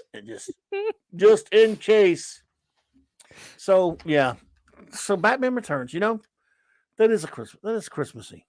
It takes place at Christmas and it ends at Christmas even. Real Wade Nation gaming on Twitch. Hello there, Real Wade Nation. Hey, good to see you. Good to see you. Absolutely, isness. Purple Valkyrie is way better than awesome. Oh, you make me blush. Thank you, guys. You guys are amazing as well. But do you blush purple? Is the question? I mean, so you turn purple when you blush. Parts of me probably do, yes. Yeah, I'll leave it up to the imagination to decide which. Oh my goodness, I don't have an imagination. I'm on YouTube. No, so I guess I've decided to bring back the love for Bob Haney because he's been forgotten. Well, not a little bit because there's a new book talking about him, but I mean, I've decided to. And there's so much material. Oh my God! Every time we're having trouble deciding which one we're going to do each month. So Clobby's now championing Zany Haney. I like that. I want to bring Zany Haney back to the public. It's the Wacky World of Bob Haney production. We're going to do it once a month. J-Man and I we're going to review. So this issue, by the way, is nowhere near as insane as the first one we did, which was Batman Sergeant Rock team up from Batman Brave and Bold 124, in which the cover has a hooded man pointing a gun at the artist Jim Aparo, who draws the comic, drawing the cover, and he says, "Keep drawing, Aparo. Either Rock kills Batman or I kill you." And that in the story, these Jim Aparo, the artist of the comic, and Bob Haney are in the comic, and in the story, these Sergeant Rock fought in World War II, but in this story, he's like spry as a chicken. I mean, like, it doesn't look that much older. He should be pushed in his 70s. It's a comic book, so that's fine, right? He's very spry for a 70-year-old. Yes. Of course, but he was also Robert Kanigher, the guy who claims to create him, says he died in World War II. But some say Bob Haney actually did create him created the character. There's a dispute there. Anyway, in that story, these hooded guys who've stolen a bunch of rifles from the army are trying to force Bob Haney and Jim Aparo to write and draw the comic book to where Sergeant Rock kills Batman, and they both get killed. I'm not kidding you. They're in their own comic, being somehow that if they write and draw that, it's gonna. I can't even explain it without my head exploding. That's incredibly meta. I can't. I'm telling you, I cannot explain it without I've reviewed it. We even reviewed it on this show. We talked about it. We laughed our asses off. We're like, what in the hell? And now that if you were to ask me, I've read it so many times. So what's that comic about? And I'll be like, you see where there's these guys and there's this, and then there's I don't know. I still don't know. Stuff I don't happens. know. These guys who shouldn't be able to. I mean, they got guns and hoods. And, oh my god, I want my mommy. It's so freaking nuts. So weird. It is the weirdest. It's everything he writes is bonkers. But that might, if it's not his, that's our quest. I'm glad we started with that one because the one I just talked to you about, the Christmas one, is pretty wacky. Mhm. It still doesn't top that one. So It's- that's it's our quest. tamer. Yes. Our quest is to top that Sergeant Rock one. That's a high bar to It achieve. is. I've read another one coming up. I read it doesn't top it, but it's everything I read by him is gold. So we're gonna have fun reviewing them all. But I don't know if I could ever top that one for wackiness. I mean, for making your brain hurt. Like, but how could this? I don't understand how these guys telling a comic book artist and writer to draw something is supposed to happen In in their world. Yeah. I don't understand how. Like, if I go, so does that mean if I go to the DC Comics and say, "Hey, I want you to draw this friend of mine getting this crap kicked out of him," it's going to happen? I mean, I don't even get it.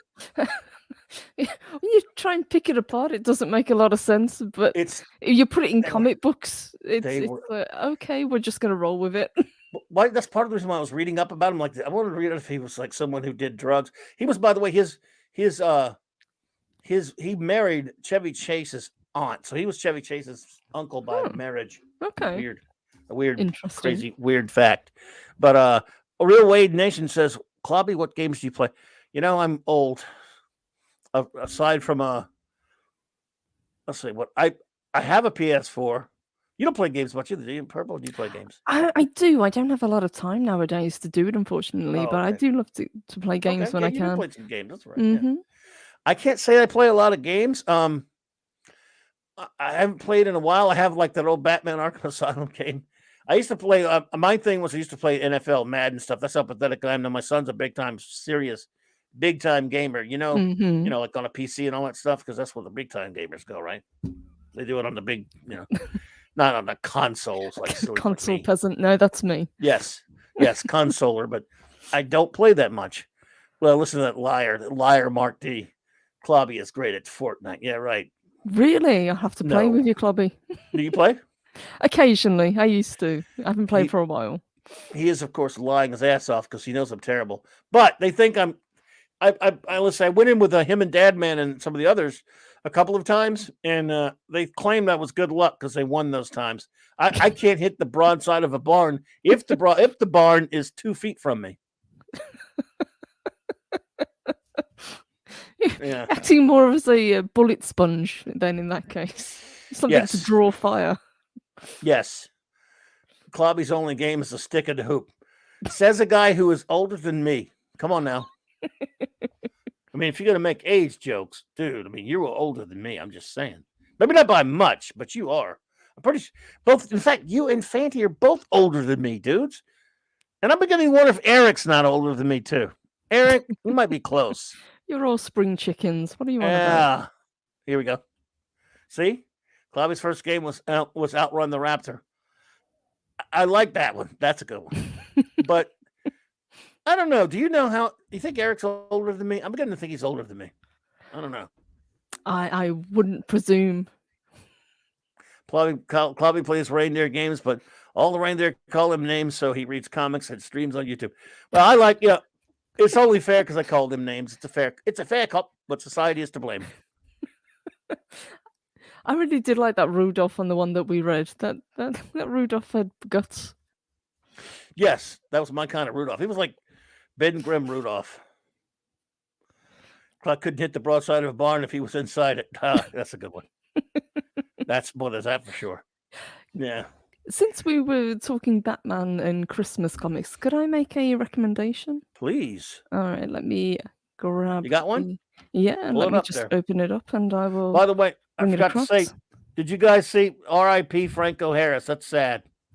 that's a sad one there. I can't believe it, man. That came out of nowhere, especially with this week being the 50th anniversary of the Immaculate Reception. Not to be a downer, but man, he was a great one. So weird stuff. We've lost a lot of people this Oh year. God, yeah, absolutely. Oh, here we go. What you got? So this is a much more modern one. It's called Batman Noel. I think I briefly mentioned it before we went did. live, but the artwork is beautiful. It's basically Batman's take on the Christmas Carol story. Okay, who did this one here? Let's see. So let me see if I can. Lisa. No, I have played a couple of times with a Fortnite with my good friends Mark D and Mark D and Dad Man, but I just hang out and and talk and look ridiculous playing the game. I don't know what I'm doing. I'm really lousy at video games. I'm good at football video game and I'll play that Batman one purple and I'll just fly around the city messing around, not even playing. Oh, I do that as well. I like to love fly that around. game. Yeah, I love that. And I just like I like doing it just to hang out with them and talk to them and stuff. But they're actually doing important game stuff, and I'm just annoying them. So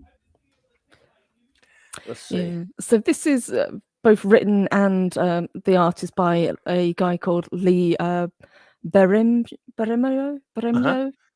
He's the same guy that was behind the Joker story that was really popular around about 2010. It was the one that came out. But the artwork's fantastic, and like I say, it is based upon the A Christmas Carol, but it's set in Gotham, and I like it. It's not as light-hearted as the ones that we've talked about. Obviously, it is a much darker story, but I'd recommend it if you haven't read it. Okay, absolutely. I'll put it on the list. I might read it. I don't know if we can review it by Friday night, but I'll tell the boys about that one. So that was probably listed. Oh, interesting art. Mm-hmm. Tecmo Bowl. So you read this one how long ago? Oh, I read this when it came out. I think it came out in 2011, if I remember correctly, and I just kind of picked it up. I think it was cheap after Christmas in one of the comic book stores that I went to, and it was the artwork and the cover that caught my eye. It's just a standalone graphic novel. Okay. Well, cool. It might be on this list here. 20 best Batman Christmas stories. Some of them, look, they got a Golden Age one there. Okay, that's good. Christmas Peril. So it's good to see that. Now, this one, I've been meaning to dig that up and read it. I think I have a reprint of it. This one here, Christmas Riddle. This was good. That's the one I was thinking of. Yeah, I remember that one. Have you seen this one? Yeah, this is on. It was from Batman and Robin Adventures #3, which is the comic based on the animated series. So I've read that one. I think we might review that one tomorrow night. Yeah. Yeah, there was also a good Mr. Freeze story in one of those. Let's see here. The Mystery of Christmas Lost. This one I remember, but vaguely. Is that Batman kicking a bear? Batman's kicking a bear. Yeah, Bill Batman, that bear. I mean, that poor bear. Because why not? Why not? At least it's not a polar bear. Of course. This was an amusing story with Bullock and the Batgirl. Yes, this one I've got as well. Yeah, I think it's the Batman Adventures Holiday Special. That's got some good ones in there. This was just too weird for me, the slang, so whatever. White Christmas, this is a good one also in the Batman Adventures Holiday Special. Mr. Freeze story. Yes. I always like the Mr. Freeze stories. They did really well with his character. Yes, indeed. Let's see here. And there was can't say I've read all of these. Look, there's the one we just talked about. The night the mob stole Christmas for the Buttleggers. Buttleggers. Oh dear. Look at Batman's face. Plastic. It's just fun to say. The Buttleggers. Yeah, it's cigarettes, you ladies. This one I remember. I bought this. I have to go back and read it again though. Have Yourself a Deadly Little Christmas. Okay. Yeah, there's so many. This one I did go. We might review this one tomorrow night. This one's actually interesting. The art's decent. So. This is a very, very young Mark Millar. He wrote it for Batman Legends of the Dark Knight from 1995 called Favorite Things. Some criminals break in, like it was just a random theft, break into Wayne Manor and steal. They they basically steal the last Christmas present that the Batman's parents gave to him. Oh dear. Oh, you know, I forgot. There was one other example of Bob Haney you should know about. It's not related to Christmas, but he's the one that came out with that it was used and abused later. This dumb idea about Batman having a brother, Thomas Wayne Jr. or whatever. Mm-hmm. But Batman goes to this other house the Waynes have, and he finds, and this is a Bob Haney comic book. Batman finds an urn with the ashes of the Waynes in it. I'm like, but we've seen their graves. What are you we know where they're buried. talking about? Wait a minute, Bob. Pretty sure no editor said, "Hey, what the hell? It's in the story. You're not making any sense." Doesn't matter. Long Halloween, that was a weird one. Good old Golden Age one there. Batman's Last Christmas. That's a Brave and Bold issue. I'm planning to reread that one. It's been ages. Paul Dini wrote this one, a Sleigh Ride. I hear this is really good. I've never read this one. I don't think I've read it. Maybe I have. I can't remember, but it looks pretty disturbing. Frank Miller's first time ever drawing Batman was A Christmas Story, by the way. So he didn't write it, though. For a all-star super holiday special. This is the one, the Harley and the Ivy. I think I remember that one. Yes, I think I remember that one. Did they adapt it for the TV show as well? They did something relatively similar on the TV show. Yes, yes. But they would do that sometimes, or one way or the other. There's Noel. There you go. There we go. There it is. Yeah. Yep. And there's the one with Silent Night, Deadly Night. This is a weird one. That's a great beard. Yep, Batman with a Christmas beard. This is actually kind of a weird story too, but it's interesting. And this one's just silly. I'm trying to think. Superman looks shocked. Yes, of course. And look at that. There you go. The Silent Night of the Batman. Except he wasn't silent because he spent the entire night singing. Singing. Yes. So, yeah, he wasn't being very silent, but hey, who am I to judge? DJ Ronnie G, what's up, dude? So, yeah, those are some fun Christmas comics. But anyway, look, Purple, I've kept you up very late, and you did the show earlier, by the way. So, if you need to scoot, hey, you know, it's Christmas. And I will have to jump off in a few minutes. But thank you so much for having me tonight. I really did miss getting to hang out with you guys. I miss hanging with you. Let's do it again. We did, all those reviews. And we still didn't review that Dr. Doom comic. We should either do that Dr. Strange one or another one soon. Yes, I know we plan to, but I'm planning to do reviews more. Yes, or if you think of another one. I mean, it's another comic. We'll come up with something. But I'd love to do that. Thank you. That would be fantastic. I'm going to be here for a little while.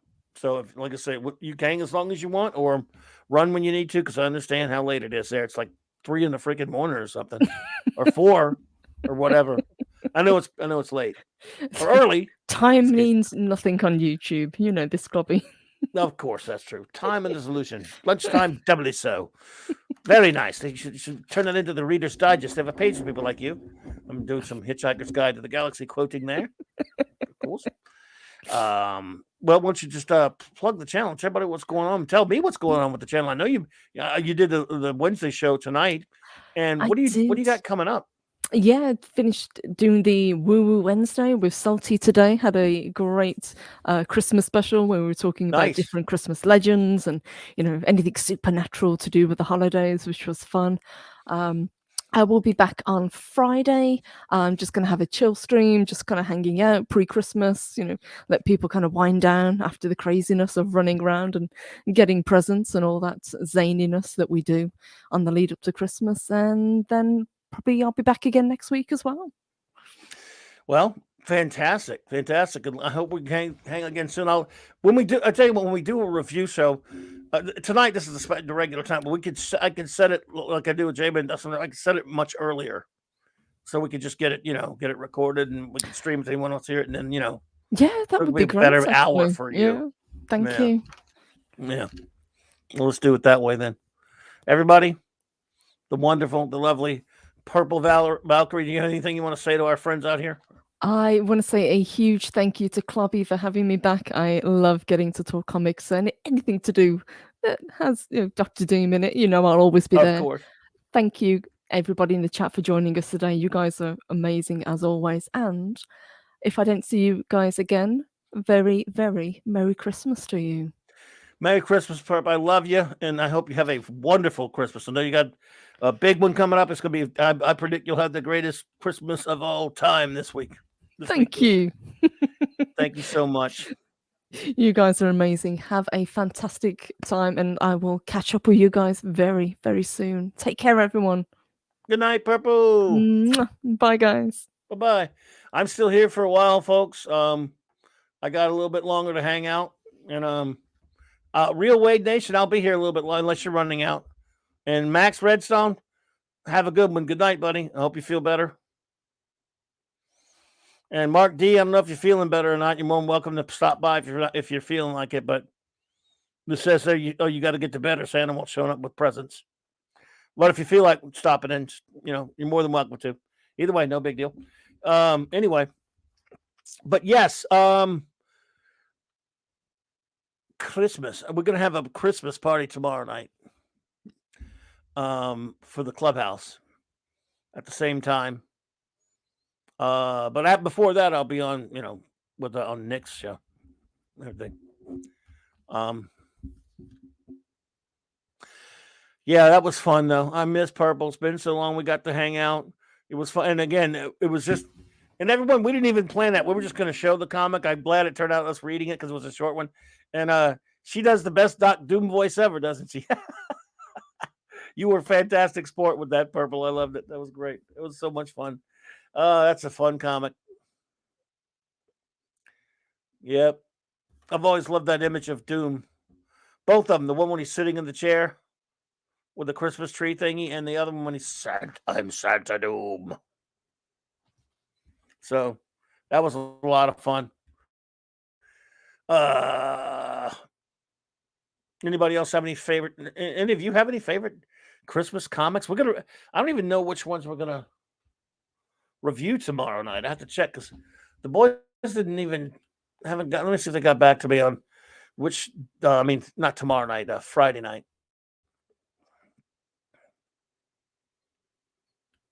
Which comics we're gonna be? Oh boy, my internet's slow. Oh, there we go. Let's see if they know.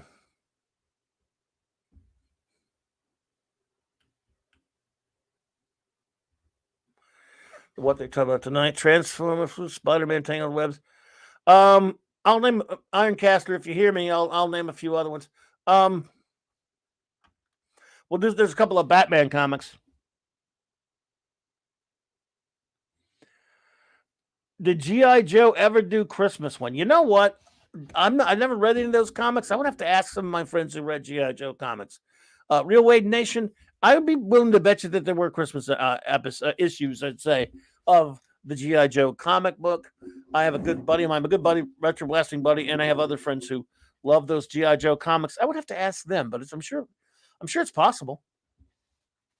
And likely even. And the comic went on forever, so it could well be that they had a Christmas issues of those comics. I've got one that I'm reading now that I have not read in like 40 bazillion years. That if it works, I'll probably review. I might review it.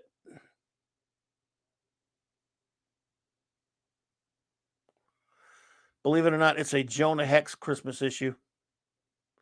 But I don't know if we'll go with it tomorrow night or not. I know we've got a Spidey comic. And a couple of Batman issues that we will review. I mean, I keep saying tomorrow night. It's Friday night, damn it.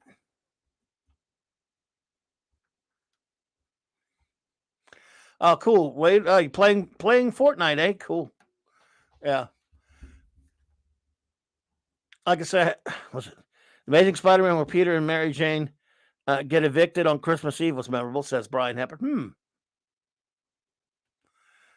I did not know that. And then Fanty says the G.I. Joe cartoon did as Cobra. Cobra creating evil toys for the holiday season, for kids. Okay. Fair enough. Okay. I did not know that. Sorry, Steve. Well, there you go. That's cool. I know it was. Let's see what we're doing here. Okay, so we're going to review a Transformers Marvel UK comic of A Christmas Story and Spider-Man Tangled Webs number 21. That's for all Friday night. I think there were some other Batman stories. If you're not hearing me now, Ironcaster, I'll write it later in the chat over there. In the chat over there.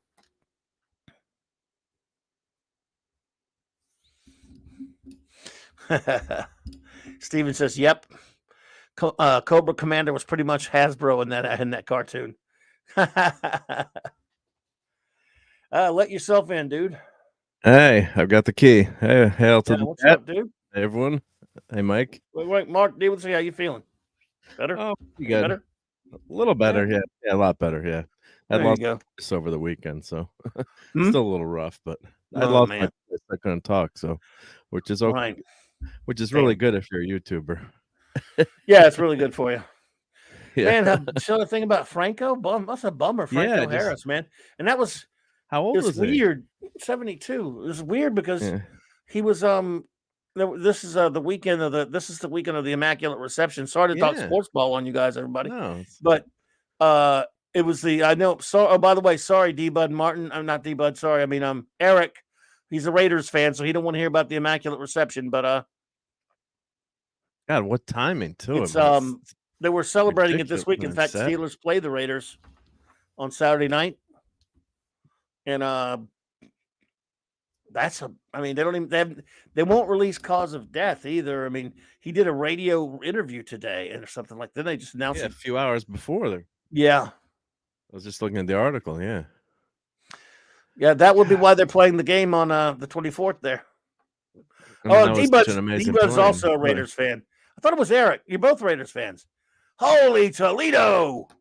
Well, I don't think the ball hit the ground, but there's an argument to be made that it hit Frenchie Fuqua.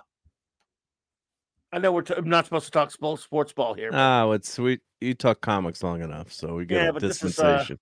It's Wild Card Wednesday too, right? So. I was watching. Yeah, it is Wild Card. I was watching that. I was watching that game at a barbershop. When we were kids, we rode our bikes to it. That a friend of whatever. And I was watching that, and that game was on a little bitty ass TV. So we were very young. That was 72 or 3. That was 72. 72, obviously. 72. 24th of December. I was like 8 years old. We were brought to the. It was I think it was also on a Saturday, but I can't remember. It was a playoff game, and I don't get to remember seeing much of it, but I remember going. I remember just seeing all these replays and stuff. And I think I was watching when that happened, but I can't be. It's probably I've seen it so many times, in so many different ways, including documentaries about it, because it's so controversial that maybe my memory's playing tricks on me. But I don't believe. Okay, Raiders are way better this year. Mark them. Yeah, they have their season starting to pick up a little bit. They're still alive. He said it never touched Frenchie. Well, the camera views, don't forget too. Back then, they didn't have a bazillion cameras. I mean, they had more than one view, but so the resolution is a lot less. Hey, we got bots back now. Oh, so are you saying, D-Bud, that you think that it was a legitimate touchdown? Raiders fans don't say that, because the contention by Al Davis and everybody was that the ball hit Frenchie Fuqua of the Steelers, which makes it ineligible for another. The next guy who touches it can't be a Steeler. At that time, there was a rule that if in other words, they're claiming Villapiano or whatever. Not a rule. That the Raiders linebacker, was it Phil Villapiano, whoever it was? No, not Philip. Whoever I think it was Philip. Whichever the linebacker was, hit it. They're claiming it it came off of him and not the offensive player. No. I'm watching it again. I don't think so. You think it hit Fuqua? Yeah, it looks like it hit him in the arm. But of course, the videos back then is so blurry too. So, I mean, and you got to feel for the refs too. It's bang bang. There's no instant replay back then. So, and that's a ridiculous rule anyway. But I guess that's the rule in place. And just like home runs weren't home runs unless they like Babe Ruth lost a bunch of home runs because it went past the fair pole, aka foul pole, and landed foul. It didn't count. But I don't believe it hit the ground though. I don't think it hit the ground. There are a lot of people. I mean, they run that. They're treating it like the Zapruder film. And have you ever seen that documentary they did on it a few years ago? Yeah. Where no, Frank goes. Well, Frenchie Fuqua was acting like he's not going to say. He's talking like he doesn't want to admit it that he hit it. Okay. He may have though. I believe it's possible, but Debut says Frenchie didn't hit it. No, I meant to put question marks after that. It wasn't a legal catch at the time, right? But I like my favorite story about all that was what Madden was. I think was it Madden that said he said that he went to the ref because they hadn't signaled touchdown immediately. And he goes, that was a legal play, whatever. And he claims that the ref, I don't know if it's true or not, he says to him, you're going to get me out of here alive? And he's like, touchdown. Yeah, because everyone's running on the field back then, too. I mean, we obviously can't show the play, but if you goggle it, it's everywhere. Field. Yeah, they're already onto the field back then. You didn't mess with people in the 70s either. In Pittsburgh, right? Hell no, man. I mean, I wouldn't look. Refs barely got out of the Superdome to play you and I were talking about. Yeah. Now, in 1972 in Three River Stadium, when those people were already going nuts, jumping over that thing, I don't know if the band's already on the field. Oh boy. Well, I was just watching. All right, Lisa. Lisa, have a good one. Thank you for being here. We appreciate you. Merry Christmas, good night, Lisa. Merry Christmas to you, Lisa.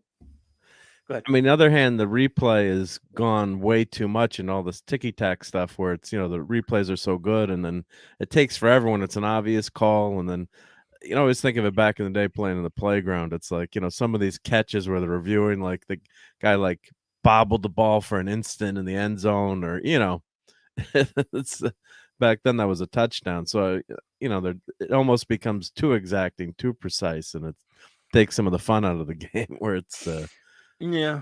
Was the foot in or was he bobbling the ball? Did he lose control a little bit? Or, I don't mind them trying to get it right, though. You don't want to get screwed over either. So true. But I mean, some of the stuff where, back in the 70s, if you landed and had the football, even if you bobbled a little bit, you had your feet down, that was a touchdown. Now it's, where they try to parse the rules, I think, and make them too strict or too, I'm trying to find the right words, but where it's too exacting, I guess, where it's like, come on, that was you kind of know, when you see it, that's a catch. But of course, the replay, picks up so many things. I mean, football's so fast, so these refs do get a lot of stuff right. They could get stuff wrong, but it's bang bang. And right back then, you there's no crutch of instant replay, so I think sometimes too they just call it a touchdown or let the play go because they know it's going to be replay. There's going to be a replay review. But what a cat! I mean, I was 4 years old at the time. Yeah, it's a historic play. So Madden said he went to the ref. I don't know what happened. And he said, he told him, I know. I know you don't. Let me tell you. He said, then get me out of here alive. Yeah, basically. And Fanti. Yeah, tell Joe Green that it's not a legal catch. Yeah, no, you don't want to do that. And I think I mentioned it before, but I know Tom Ocon, who was the kid from Mean Joe Green, the old Coke commercial. So he was in my dorm at Fairfield U, and he was rooming with a buddy of mine. He's I haven't spoken to him in years, but spent a lot of time with him back then. He had the jersey that was signed by everyone, which had been stolen before, and he got a new one. And the football had it just on a show, all the Steelers, and he went on Oprah. It was fun to see him on Oprah, but that's one of the most famous commercials too. And the Steelers were it was them or the Cowboys in the 70s, right? I mean, they were. That's what that was the 70s for you. Yeah, see, D-Bud, and here's the thing, D-Bud, I used to do a Saints show. And they didn't even have the play wasn't called, so replay wasn't even used. If you're talking about that horrible Rams play, we've been screwed over by replay a lot too, but that horrible Rams play, the non-call, that wasn't even replay. But that's the thing too. Like, unless you're thinking of a different play. Yeah, I watch a lot of high school football now with our town team won, and like parents and people like where's the replay? Like there's no replay, so the refs they only have one shot. In high school football, that's so a lot of stuff gets like there was. Then you see later, like one of the kids, it didn't end up mattering, but one of the kids had a touchdown catch, but the ref called him out of bounds, and you watch on the they do it for a lot of cameras on high school, and it's like the old school football. It's like he didn't see it or he missed it, and it was a touchdown that didn't count, so it didn't affect the game, thankfully. But thank you, D-Bud. That's the worst non-call in the history of all the sports. What about the Brady tuck rule? What do you? Tuck rule's close, but that was a call, not a non-call. Yeah, bad call, weird call. The tuck rule thing. That's another thing. I was watching it. Tom Brady owes his career to a damn stupid tuck rule. Right? If that call goes the other way, they don't win the Super Bowl. They don't win. Year. They don't go to the Super Bowl. And the thing is, last night I was watching. I watched a whole. This pathetic I am. I watched a 2-hour video on YouTube of the top 10 plays of every single team. Yeah. And they didn't show that one, but I'm just saying they showed. I didn't agree with all their selections, but still, it was pretty fun to watch. It was, it took some watching. But were they playing the Raiders? Raiders was that in the snow? Raiders, right? Yeah, in the snow, right? Who's the quarterback for Raiders? That was Brian Gannon. Wasn't that Rich Gannon at that point? Rich Gannon, yeah. Brian Gannon's a friend growing up. Rich Gannon. Oh, okay. Who became a priest at the son. Yeah. I think it was. Yeah, it was Rich Gannon. Yeah. That's why I said he went later. Yeah. Yeah, with another one that don't want the Raiders in the Super Bowl trick. That's what I was thinking. I tell you what, it's tough to think anything else other than that. D-Bud, it really is. I mean, that. Why would you use the tuck rule? First of all, the tuck rule is idiotic. If you're pulling the ball back down and you fumble, it should be a fumble. Yeah, I'm all for the rule where the arm's going forward that it's a pass, because I'm ticky tack on it, but it's okay.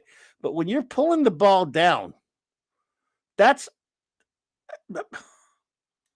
why. Yeah, it's a stupid. And another thing is, it'd be one thing if it was a rule that got called. Sometimes no one had seen it. No one even knew it existed.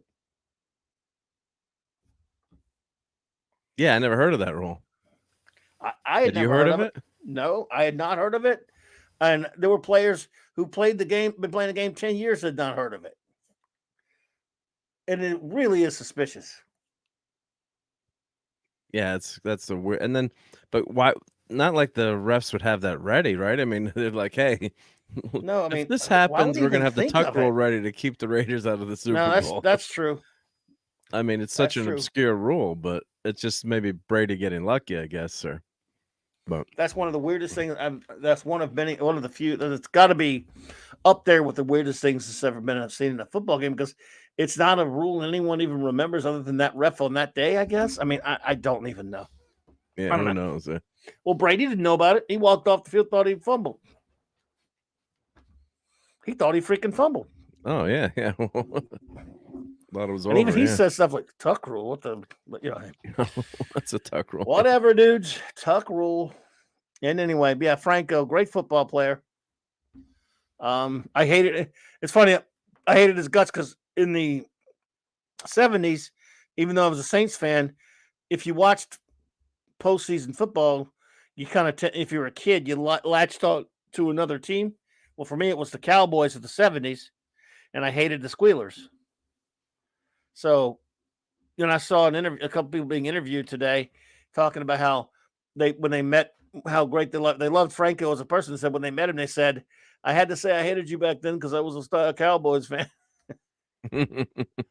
Jerome Bettis, I think was it Kurt Warner said that, and a couple other people. I think Jerome Bettis said that. Of course, they'll say what a great guy he was. Just like the Rams. Yeah. League wanted the Rams in the Super Bowl after they moved back to L.A. They wanted the Patriots, and they wanted the Patriots in the Super Bowl after 9/11. It makes sense. I mean, I don't trust the league. Then they wanted Tom Brady to be the first one to host a Super Bowl. You know, because usually they don't want anybody. They never want a team to host a Super Bowl. Host, yeah. We got screwed out of they suspended our coach for a year just because they didn't want the Saints to be the first one to be the home Super Bowl team.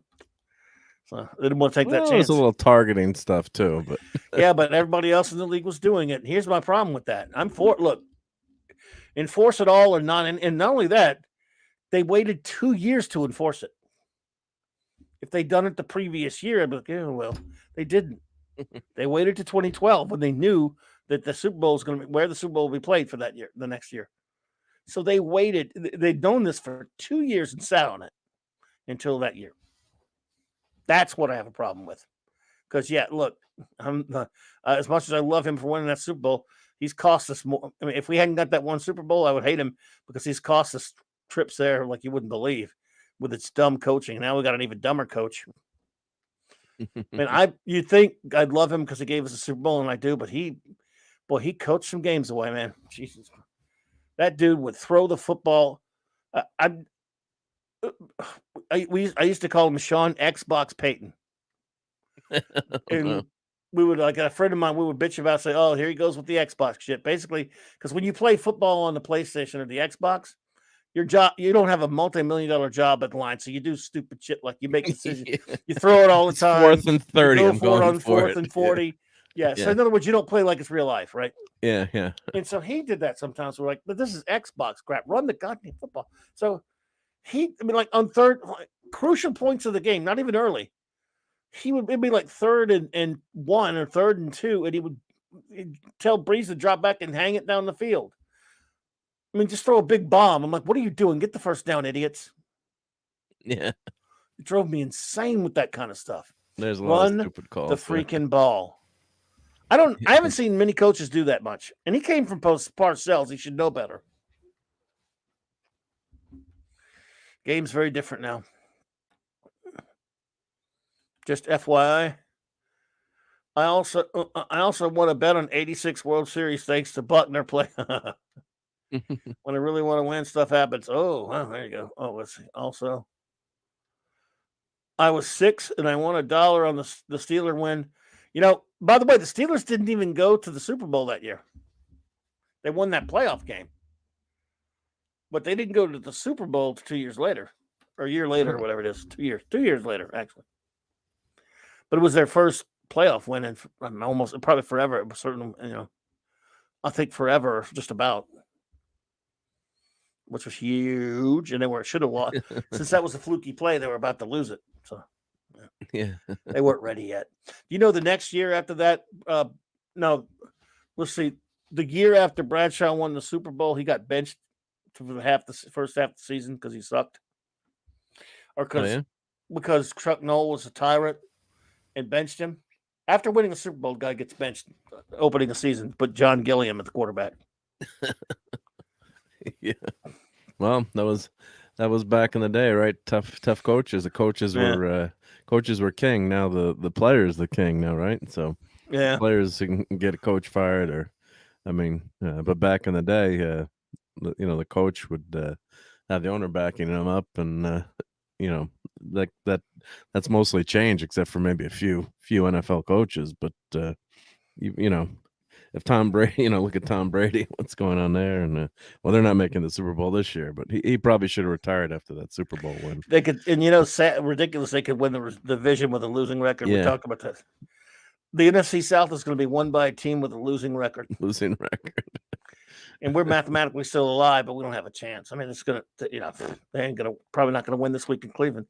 Well, plus when your team is that bad too, and you have a losing record, it's like the chance the Giants get in. It's like they're once in a while they show some flashes and they've got some good players, but they're not going to win the whole thing. Though. Yeah, it's a turnaround season, so that's good. But sometimes you just know your team is just hey, they get in the playoffs. Yeah, that's fun, but they're Right. not gonna do much.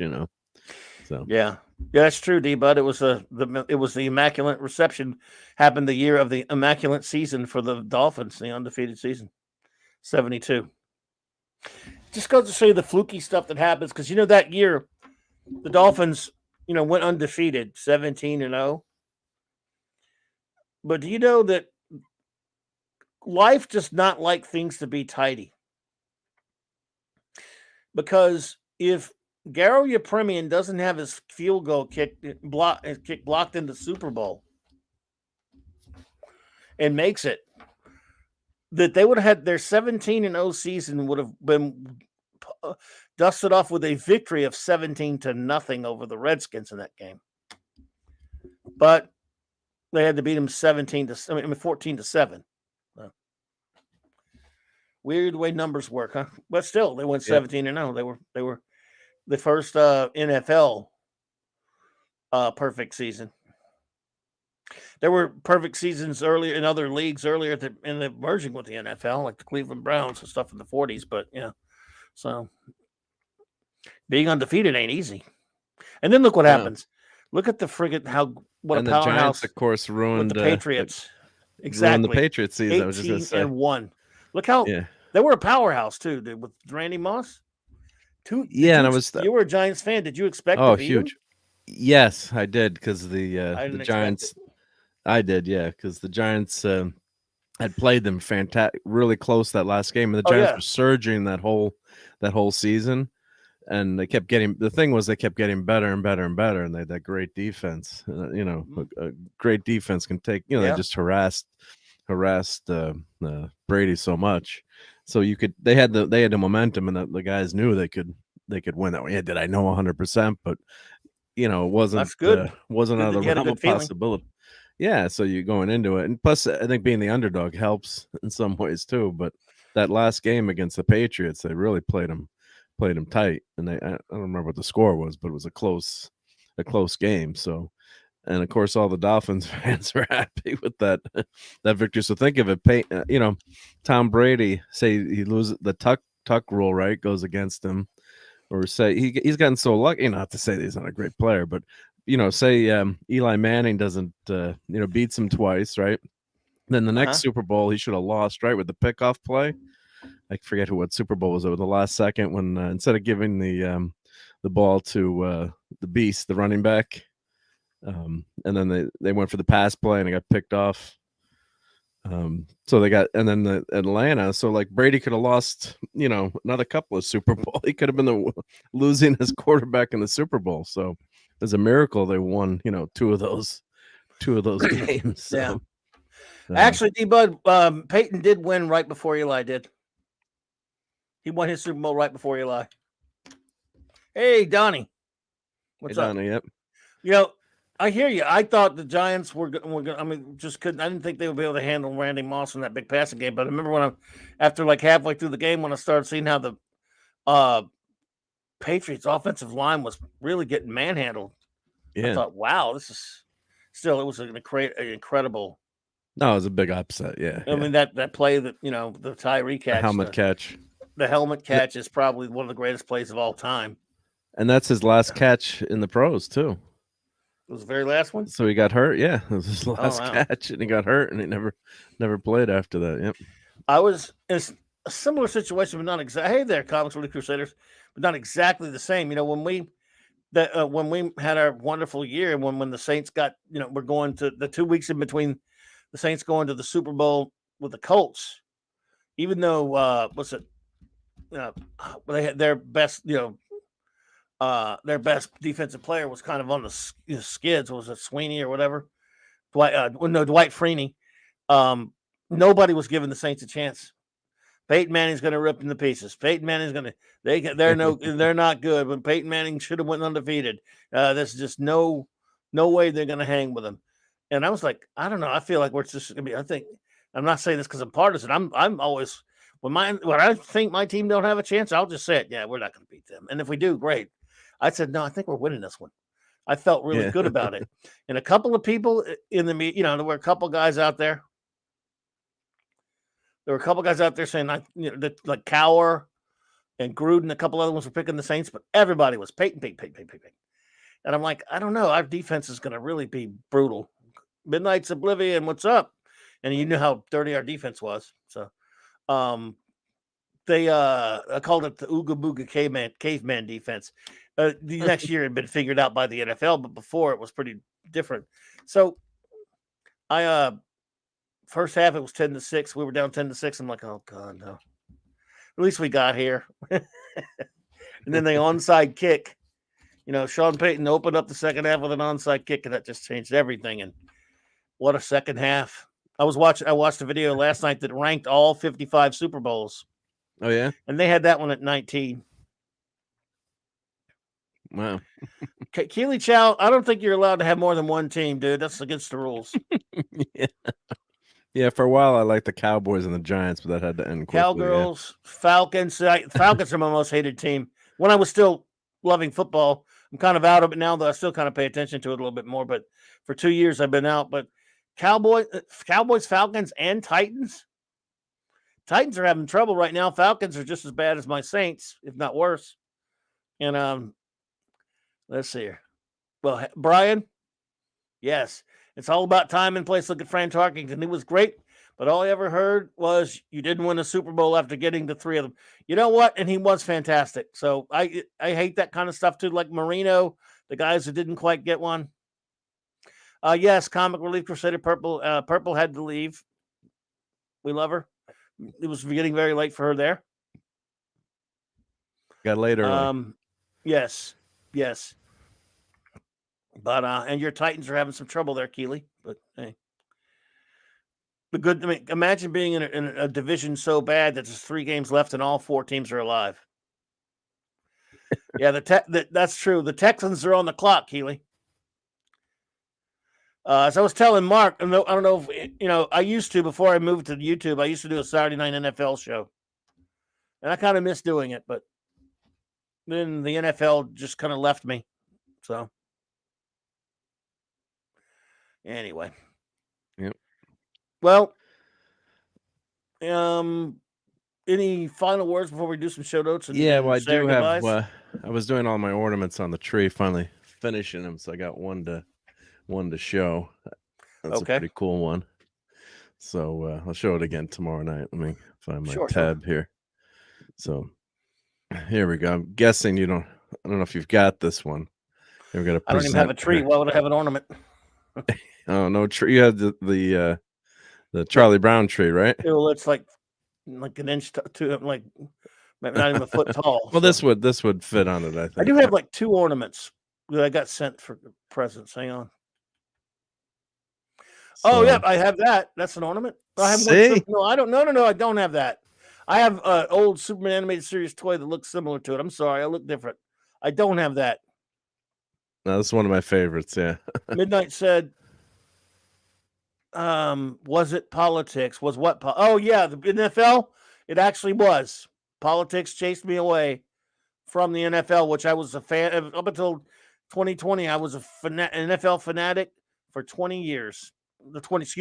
50 years. Not 20, 50. I said, it just feels like I've been gone 20 years. But it was 2020 was the year I left them. Yeah, I swore it off. And now I've been kind of not paying attention much. I'll still watch a game here and there, watch the Super Bowl at a party, but it's not the same. I used to be such an extraordinary freak for it. It was ridiculous. And now going back and kind of looking at it a little bit more lately, the game is so different now. It looks like.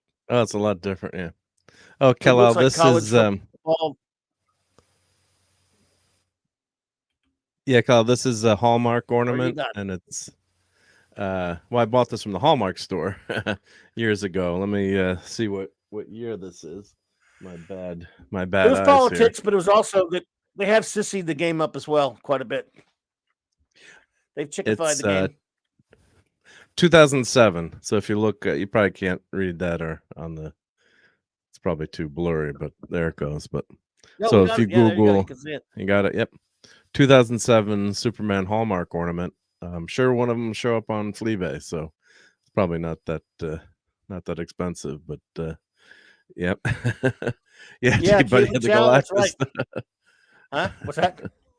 T-Bud says, Oh, "Do we'll see you drive Galactus. the Galactus?" Yeah, someday. Well, maybe we'll get to that next week when I'm on vacation. That'd be a good one. That'd be a good time to do it. Yep, that's Yeah, still back there. Yeah, so that's that's how right, you get a Keely. kick out of that. Gary did leave his Chargers left him, and he was a big Chargers fan. I mean, the NFL, well, the Chargers pissed him off by moving to LA. That's awful. Gary's pissed off at the Chargers for, I don't blame him. It just sucks when your team leaves the city. Oh yeah, that's Well, the I mean, worst. Yeah, God, it doesn't get that much happened to worse me, than but that. yeah. My best friend's dad used to be an assistant coach for some NFL team, and later the official chiropractor, he said the same thing. Okay, gotcha, cool. Says Midnight Swimming. Yeah, Well, the Giants moved to New Jersey, I guess. Yeah, but they're Across still the called the river. New York Giants. I mean, Yeah, that's they play, New Jersey people get mad, but yeah, because it's they literally, well, they are across the river from New York City. Yeah. You can see the skyline when you're there. Yeah. Yep. So. Well, thank you all for being here with us tonight. I really appreciate it. Please join us tomorrow night for the Clubby's Clubhouse Christmas party. Raquel, and I guess you'll be here. Will you be here? You be tomorrow? I shall be here. Yep. Yes, we'll all be here for the Christmas party, my friends. And I want a big shout out and thank you to the beautiful Purple Valkyrie for hanging out with us. She was fantastic. It was so much fun reading that comic with her and hanging out with her and talking Christmas comics. She's just amazing. Thank you, Keely Chow. Appreciate you. There's Minimus. Oh, I found the ornament on Fleabay for $5 plus $5 shipping. So no one outbid Kal-El. I just put the link in. Oh, if you want to, I'm doing some enabling. there you go, Kal-El. Enable time. So again, we'll be here tomorrow night, and but before that, I'll be on Tom's Midnight's Edge with Tom and Midnight's Edge, of course, and yeah. So again, a lot of fun hanging tonight with the wonderful Purple Valkyrie, and I want to thank the great Mark D with a C for hanging with me tonight a little bit, and all of you people, thank you, all you good, fantastic clobbers and clobberettes. We will shout everybody out tomorrow. Big shout out to the great wrenches, of course. Eric K, Bronze Wrencher, Chris Persia, the Vindicator Wrench of the North, D-Bud Martin, the Wrench of Iron, Hungry Boy. Anything not here to get shouted out? Hungry Boy. Yeah. LT, the great LT. He was here earlier. The Wrench Without Fear, Dare J Devil. Well, that Phantom Outsider, that rascal. Kal-El, the Super Wrench. Maddie's Daddy, the Thor Wrench. And let's show the pupper dog just for the fun of it. All right, everybody. Again, we'll give all the shout outs and everything tomorrow. Stuart Mitchell, it's good to see you there. And Donnie Pearson, thank you for being here. Midnight's Oblivion, Brian Hepburn, Grim Inferitor, Keely Chow, DJ Ronnie G. Always great to see all of you fantastic friends. And anyone else who made it. Minimusness was here. As far as we know, he was here. The Comic Relief Crusader was here. Lisa, the lovely Lisa was here, and Real Wade Nation was here. And a lot of other good friends were here. I don't know everybody. I think I'm sure I didn't get everybody, but we will tomorrow night. So I hope I didn't miss anyone. But thank you all so much for being here with us. Shooter, what's up, dude? Oh, Max Redstone was here too. And there's Shooter. Yeah. So good to see you all. Thank you so much. We're going to run out now, but have a wonderful remainder of your weekend. It's clobbering time.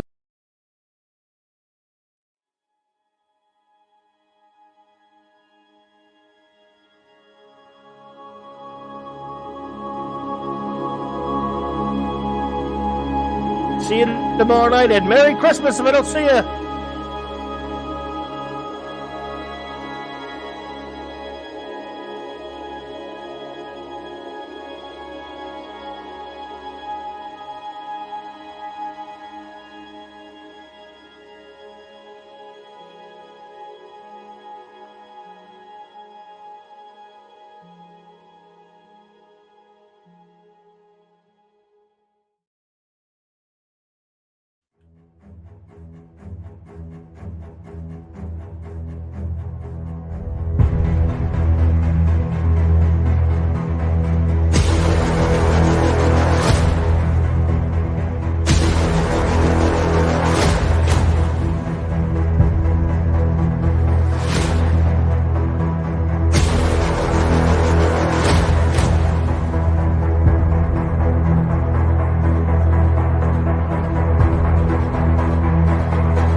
Clobberanimo!